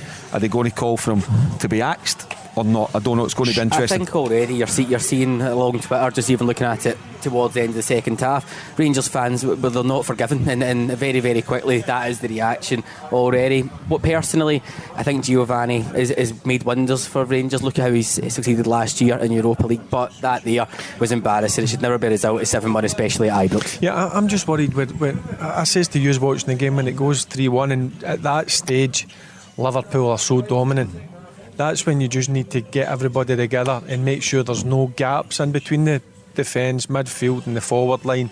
You stay solid, you don't let Liverpool have any space through you, and if that means sitting a bit deeper and no conceding, that's what you've got to do. But Rangers were wide open. The gaps between the defence, the midfield and the forward line were massive, and when you allow that with the quality that Liverpool have got, they're going to hurt you. So see, on that, Barry, on that point, I agree with you, and obviously the manager will take the flak for that. But you've been a captain. For me, in that situation, whether the manager says it or not, James Tavernier and like John Lundstrom, they've got to sense that and just get round the pit and get that message to. By the way, we're solid, boys. Yeah. We're solid. It doesn't need to come for the manager. That should be coming for the captain on the pitch, who's part of the defence, who can see the big picture, get the 2 or 3 experiences. But you know what? We're compact, we're tight, we clear our lines. You're right. I do that. I would do that. Say 3-1 doing it. I would say next 5-10 minutes we don't give anything away here. We're solid. We're hard to break down, and then the game might die down. But they were too wide open. I'd say to you, the gaps in between the back 4 were massive. The gaps in the midfield 3 were massive. And when you allow that, a quality, a team of Liverpool's quality and the cleverness of their players, they're going to hurt you. But listen, I know Champions League's elite level, but Paul, he lose 6 goals like that, and it could have been even more. It could have been even more. Griggsy made 1 or 2 saves, and their final pass at times in the final 15 or so minutes wasn't up to scratch. But that's a sore one to take. They were loving it at the end, weren't they? They've had a tough time at home. They've been criticised, which is a long time since they had. It was almost like a training exercise the last 15 minutes. Yeah, it was like a training game. Yeah. Elliot, final thoughts from you. What would you say? And you're a big supporter of Giovanni Van Bronckhorst. Look at the budget difference between the two. I'm not making excuses, but people will say, Brian's been on, for example, on the socials, saying it's a bridge too far for Rangers and Celtic. I think the key thing is, as Champions League, you're playing at elite level, the budget differential is clear. I think we've got to get back to domestic form, get on it, and keep points coming to board domestically, and just push onwards and upwards. Is it all okay if you regain the title? Seriously, is that what you feel as a Rangers fan? Absolutely. I think this will be sore, and it'll be sore for a while. We've got to move on from it, move on quickly, get domestic form back on, and the goal's got to be winning the league. I would say, Paul, if Giovanni doesn't win the league this year, I don't think he'll be the Rangers manager next year. I don't think he should lose his job in the back of this. I think that would be very unfair. But come May, if Rangers are not champions, I think the board will look to make a change. OK, let's get a few more points. Thanks very much, Elliot. Barry? I know you're saying the gap's massive in terms of budgets. Now, I get that. But there comes a stage where maybe the team you're playing against is overrunning you. There comes a stage where there needs to be a bit of organisation, a bit of leadership on that pitch to say, this isn't going to turn into an absolute doing what happened. It gets to a stage where you need to take the responsibility. Mark made a good point, whether that's a captain or whether that's an experienced player on the pitch, and get everybody together and make sure you don't concede any more goals, because some of the goals that they conceded, it was just like a training exercise for Liverpool. I mean, Salah, the fastest hat-trick in Champions League history. And in the history. end with Harvey Elliott scoring that goal, you see him cuddling at the back of Elliott, and I'm looking at that and I'm thinking, it's just like a... Are they taking the mickey here? Is it disrespectful? No, it's not disrespectful, but it's annoying me. Yeah, sure. It's annoying me if I'm on that pitch. Yeah. But he's not happy, and some of the Rangers fans, it's the same. There's no disguising. 7-1. Bobby, you joined us earlier. What do you want to say here on the podcast with Steam? It's kind of difficult to comment on what I've just seen, because for the first 45 minutes, it was the best performance we've had so far. We were competing at that level, not just in terms of technical ability, because we're probably a wee bit short in that regard, but see just effort, tackling, getting about players. Keeping it was all there. Kept the ball well too. It made was some all good there. passes. What about the goal? Relive that moment. Cracking goal. Yeah, Tavernier involved. Ryan Win Jack, the ball back. Joe And Lack. that's it. Yeah. Lundstrom winning the ball back, and then it's a great pass into Arfield. Touch and finish is fantastic. So, and you're saying at that point, right, we've got the crowd, let's go again, let's try and get a second goal, which we could have got. And actually the timing of the timing of the Liverpool equaliser wasn't great, because we've only lasted 7 minutes. But let's enjoy that 7 minutes for a moment. Barry, you're going to say about the goal. You're always saying Scott Arfield, get him on. Tavernier into Sholak were early off. Ryan Jack with the ball through to Arfield, and watch him. He takes off early, and that's what he brings. And then listen, I agree. The first 45 minutes was really good. You're in the game. You make sure you're still in the game the first 10-15 minutes at the start of the second half. But Liverpool just dominated. They took control, which was disappointing. Paul, I honestly don't know what to say about that second half. I don't know. You're going to say the equaliser. You only got 7 minutes as one up, but that was your first goal in the Champions League. And what a moment in here, wasn't it? Oh, it was brilliant. And a great goal as well. It wasn't just a scrambled effort. It was a fantastic goal, well worked. Brilliant finish from Scott Arfield. So 2 seasons ago, you were brilliant, Rangers, at set pieces. And then, but the equaliser comes from a corner, which should have been cleared. So Tavernier switched I don't off even know. Yeah. Tavernier with Firmino, I'm not even sure what he's doing there. Doesn't look as if he's using his body at all to try and out-strengthen him or anything like that.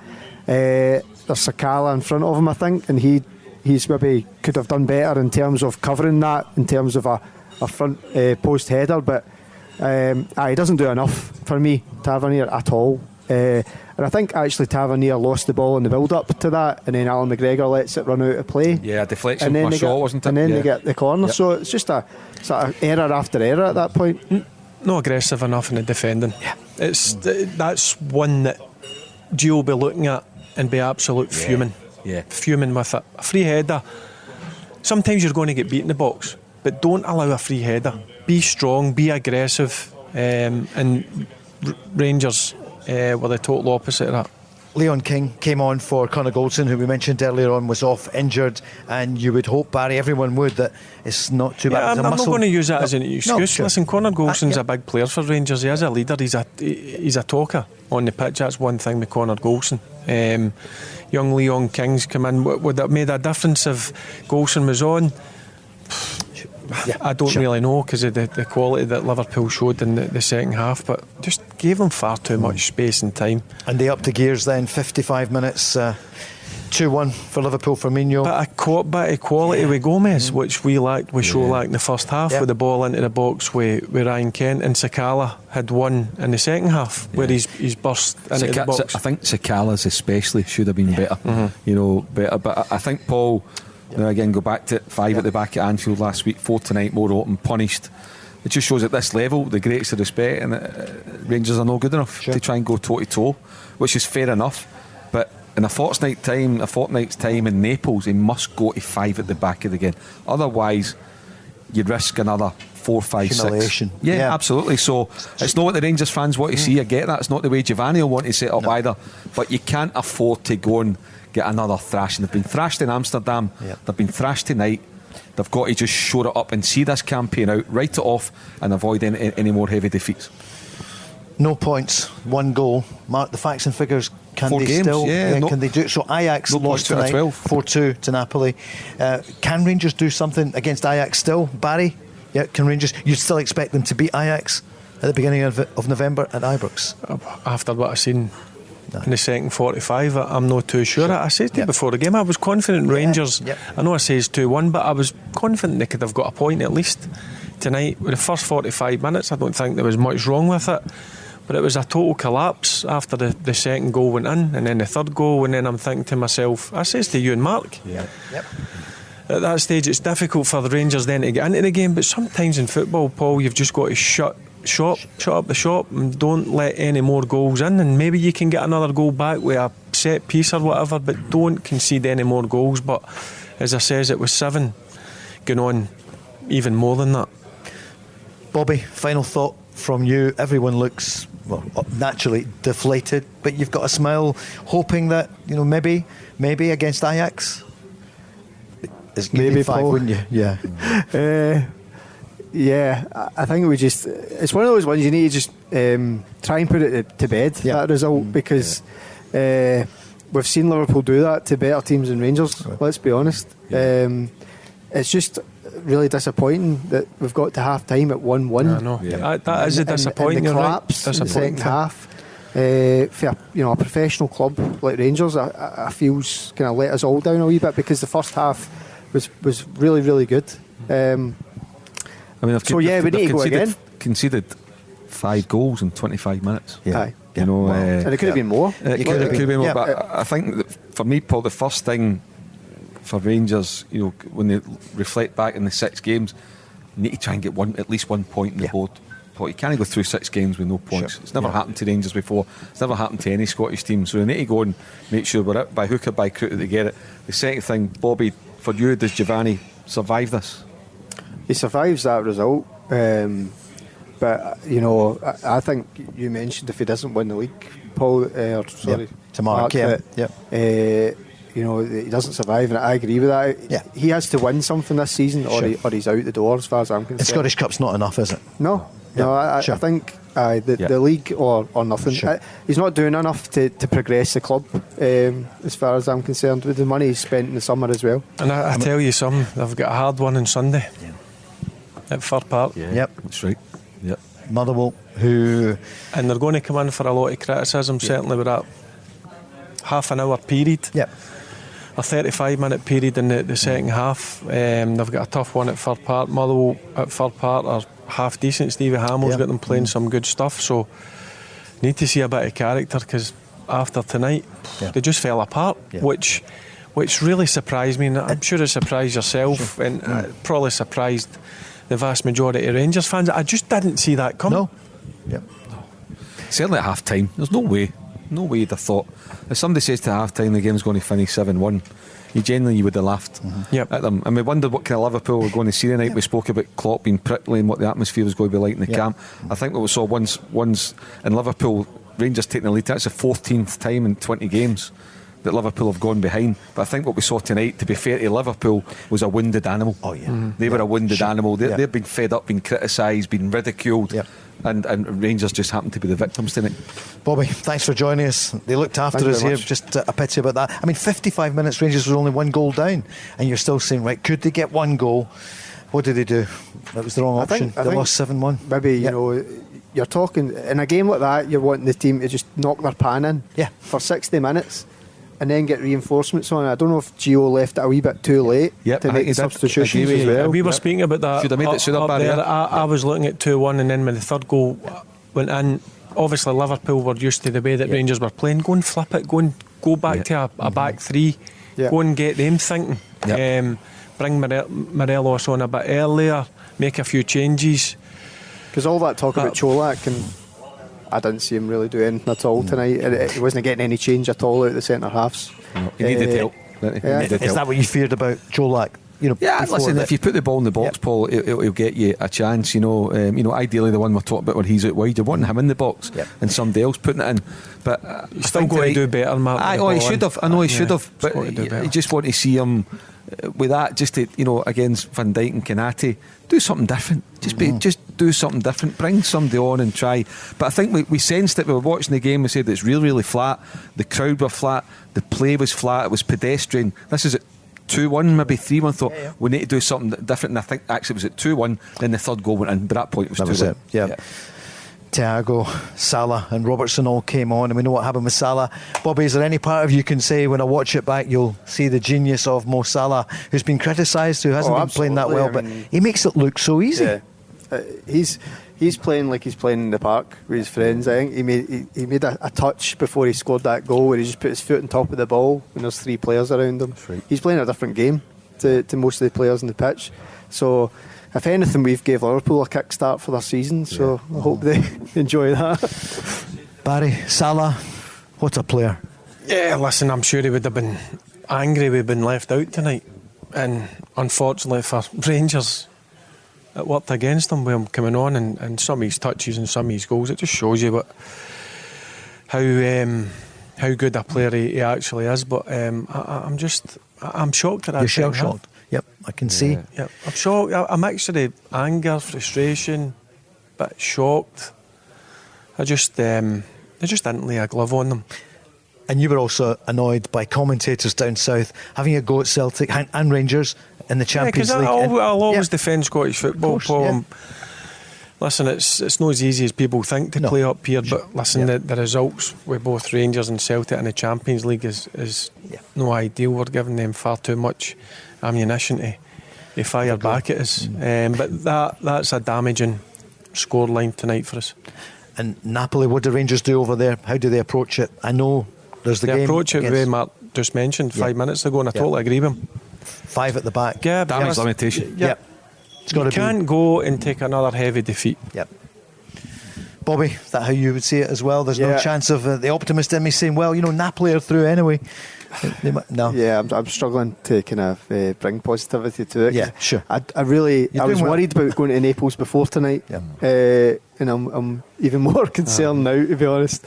They've got to shut up shop, but the guys up front have got to try and run as much as they can and do as much as they possibly can around their defence, and then they can bring reinforcements on. The last 2 remaining games, you've got to go and take a bit of pride out of it. Yeah. And pride could be shutting the back door, isn't it? And a point would be amazing. Yeah. And Mark's right. First Scottish team. Yeah, I can't recall any Scottish team getting 0 points. You've always had something. Always at least. You've got to get something on the board. Yep. Whether that's sitting back, horrible to watch, I couldn't care less. Yep. What do you do if you're GVB and you're in the dressing room just now with the players? I'll lock the dressing room for a while and have a right good chat and let the players speak, the manager will speak, a few home truths. But bear in mind, you're coming up against a top quality team, Paul. I did say that at the start. High level performers that have played at the highest level, but just that last 35 minutes, if you analyse both games, really, and we've spoke about it a few times, the difference tonight between, if you look at it, last week's very similar in terms of the golf, in terms of that, because what happened last week was Alan McGregor stopped Rangers for getting a hiding. Tonight he could do absolutely nothing with the quality of the finish, and his defenders let him down in front of him. So tonight McGregor couldn't do anything. He did last week. He stopped it for being 6-0 last week. Tonight he couldn't stop 7. Can pass them. That's the difference, Paul. Bobby Firmino has got the man of the match, and that's maybe no surprise because he got his 2 goals at a crucial time. Would that be fair, Mark? Yeah, it was a bit of it's bad defending for Rangers. Let's be honest. The first goal, schoolboy stuff. You just got to be stronger. And then they're ripped apart. I think when you look back at some of the goals, I think they did miss Goldson's. Goldson's not the be all and end all, don't get me wrong, but his experience, his positional sense, his communication, I think would have been better. But that said, Barry used the word earlier on, and I think that's just it's typical of a modern day player in certain situations. There's not enough leadership. There's too many players for me nowadays that need to be told what to do rather than taking the initiative. Go and take a whack in the beak or in the chin or in the eye or wherever it is. Put your head where it hurts. It was too easy. I bet you Firmino couldn't believe the space he got. Go and take responsibility. Inside, especially, it's inside the 6-yard box. Ryan Jack went off as well. Stephen Davis coming on. Yeah, to be fair, Davis for Jack's, fine in terms of the swap. Yeah, you hope that Ryan Jack's not. He's had a tough time injury the past 18 months or so. So hopefully he's okay. The last thing Rangers need. Look, Paul, tonight now, I think if you're Giovanni Van Bronckhorst, you're saying to player, this has been a shocker, but we need to move on. We're going to Firth Park on Saturday, and like we're all saying tonight here in the Radisson Red, every Rangers fan that's on social media, the manager now needs to deliver the league. If he doesn't deliver the league, I think his time's up. But I think he should be given the chance to go and deliver the league. And it starts on Sunday. I think there's 6 or 7 league games before we stop for the World Cup. Rangers need to go and take full points. 6 out of 6. It's got to be. And it's a similar story for Celtic, isn't it? Yeah. Europe's over. Right, I mean, it probably is for both. But Celtic could still. Yeah, I could, think if Celtic beat Shakhtar, okay. they give themselves something to play for in the last game. But the league is the priority. For both of them, yeah, absolutely. Celtic was it home to Hibs or was it? Yeah, they are. Saturday, home to Hibs. Home to Hibs. Rangers away to Motherwell. But for Ange Postecoglou and Giovanni Van Bronckhorst, the full focus, they've both got League Cup quarter-finals next midweek. It's winning every league game and making sure that it's tight. What Rangers don't need is Celtic to stretch their lead. Get into the World Cup break.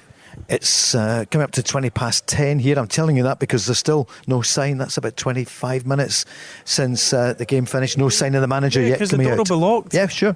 Yeah.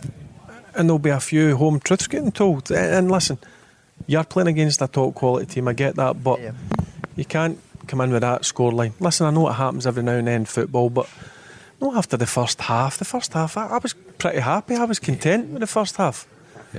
5 goals in 25 minutes. It's no good. And there is a golfing class. There's no doubt about that. Absolutely. Liverpool were world champions 2 years ago, one of the best teams in Europe. That said, and Barry will know because he's worn the Rangers jersey. He's been there. I would like to think that any Rangers player being a part of that tonight and any Rangers manager or backroom staff will be embarrassed right now by that. You would have been Barry coming off with something like that, wouldn't you? Oh, 100%. Yep. It's an embarrassing scoreline, isn't it? Liverpool winning 7-1 tonight. Paul, it could have been worse. Yeah. It could have been another couple of goals. I think it was at Salah, it was through, and Griggsy saved it with his feet. He made himself pretty big. But yeah, there'll be a few things getting said in that dressing room, rightly so. And sometimes it's better to get it out off your chest before they're back in tomorrow and getting prepared for what's going to be a hard one on Sunday because they need to win. These last 6 games before they shut down for the World Cup, it's maximum points, 18 points they need to get. And they've got a League Cup quarter-final against Dundee next week. Midweek. They need to make sure, they need to make sure they're in the semi-final with that. Bobby, before you go, and this is the final one, I'll ask you, prediction for the weekend then. Will they bounce back at Fir Park? Well, they've shown that in the last couple of weeks. They've came off a couple of sore results in Europe and got some good results in the league. So it's a different game completely. It's a tough game at Fir Park, obviously. But yeah, just get back on the horse, so to speak. I see they were bottom of the group there with minus 15 goal difference. So that's not a good sight to see for Europa League finalists a few months ago. Look, I know it's a tough group. It is a tough group and probably the hardest group, but that's scary reading. That. Bobby, thank you for joining us. So it ended up 7-1 tonight. Celtic losing last night to I feel I'm a bad dream. I know. It's hard to believe. People in here are stunned. Nobody can really believe 7-1 at the end. Bobby Firmino was the difference, although Salah got the hat-trick, the fastest in Champions League history. And yet Scott Arfield, Mark. Brilliant. I think that's one of the things Rangers fans don't like. That they don't. Why is Scott Arfield not in there? Is that too simplistic? In terms of starting all the time? Yeah, listen, I get it. I know about Barry champions, and I get that, and the quality of his finish tonight. I mean, when you look back and analyse his goal, to beat Alisson as comfortably as he did, when it's not like Alisson's getting a hand to it. I mean, it was a superb finish and really set something up. And I thought if Rangers take the lead tonight, it's game on. I thought they could get a point if they took the lead tonight at half time, 1 each. I think Rangers comfortable. They kept the ball well. They passed it well. They looked relaxed. The goal they conceded was poor, but at half time I'm thinking, I don't know if Rangers are going to win the game. I think probably thought they'll still lose, but did I think they would lose 7-1? Absolutely not. I didn't see that coming at all. I didn't see that collapse, and Salah's come off the bench. He's added an extra bit of quality, but Rangers, Paul, as Barry said, he's hit the nail on the head. You look back at the game, how open they were, the gaps between the right back and the right centre half, the centre halves and the holding midfielders at that level, absolutely criminal. I was saying that I couldn't believe the gaps in between, and as I said, see when you leave the gaps, good players. They've got top players are going to absolutely destroy you, and that's again when you game intelligence, game management. 3-1, hey, get together. Pull your defenders in, pull your midfield tight to you, pull your centre back in a wee bit, stop the space in your own half, stop them creating opportunities. But it was just wide open. People were running out of position all over the place. and that's why they conceded that amount of goals. And again, not only just Tavernier at the first goal, we've highlighted him. I can't remember which goal it was, but Barisic, I think, be stronger. He's got to be stronger. Be stronger at one of the goals. Be a defender and be aggressive and clear your lines. Absolutely. Was it a toe poke, Mark? Was it a toe poke one? But Barisic looking, come on. I know. This is Champions League. Just defend. Be better. Be more switched on. Does it need somebody in the dressing room who is more vocal at Rangers? That is one of the complaints. No, Paul, I know there's that. Alan McGregor's vocal. I know Steve Davis, he's quiet because about his business, but he'll have his say. I mean, in the coaching staff, it's a different style. Well, I would hope they would be going through them a bit. You've got to. That's damaging result. You can get beat off Liverpool, I get that. Sure. What happened last week, 2-0, they can go and come up here because they've got the quality, beat you 3-1, 2-1, 3-1, but when it gets to 4 and 5 and 6 and 7, the manager's job's in the line. The manager's job's in the line now, I think. You know, that tonight, that kind of result puts the manager under serious pressure. I don't agree with it, but that's a fact. The manager will be under serious pressure now. You think that's going to be the narrative in the next few days, or certainly next few weeks? If Rangers don't win on Sunday, Paul, there could be a problem. So we came here with great hopes last night, and then again tonight, dashed on both occasions, but 7-1 is the scoreline that nobody expected here tonight. Listen, thanks to everyone for looking after us here at the Radisson Red. Many of the Rangers fans, thank you for staying behind. It's been very tough tonight, but they've got to bounce back on Sunday at Motherwell, and they have to, and they will. I can't say what's going to happen, they need but to. Yeah. They need to. And I've never drank whiskey before, but I think I'm going to go back and have a large half. I'm glad you said a large that. bottle.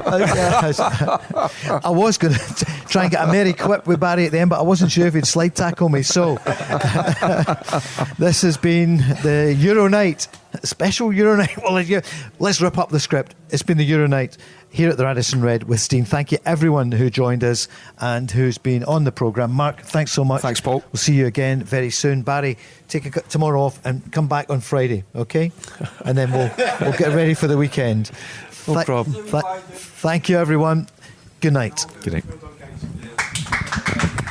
As one of Scotland's leading mechanical and electrical contractors, Steen delivers a wide range of mechanical, electrical, plumbing, heating and renewable solutions for your home or business. Our specialist team provides our clients with the highest quality service and installations, giving them peace of mind and confidence to return in the future. So, for all your mechanical and electrical projects, regardless of size or complexity, make Steen your partner of choice. For more information, visit steenelectricalsolutions.co.uk. Euro Nights from the Go Radio Football Show with Steen, one of Scotland's leading mechanical and electrical contractors.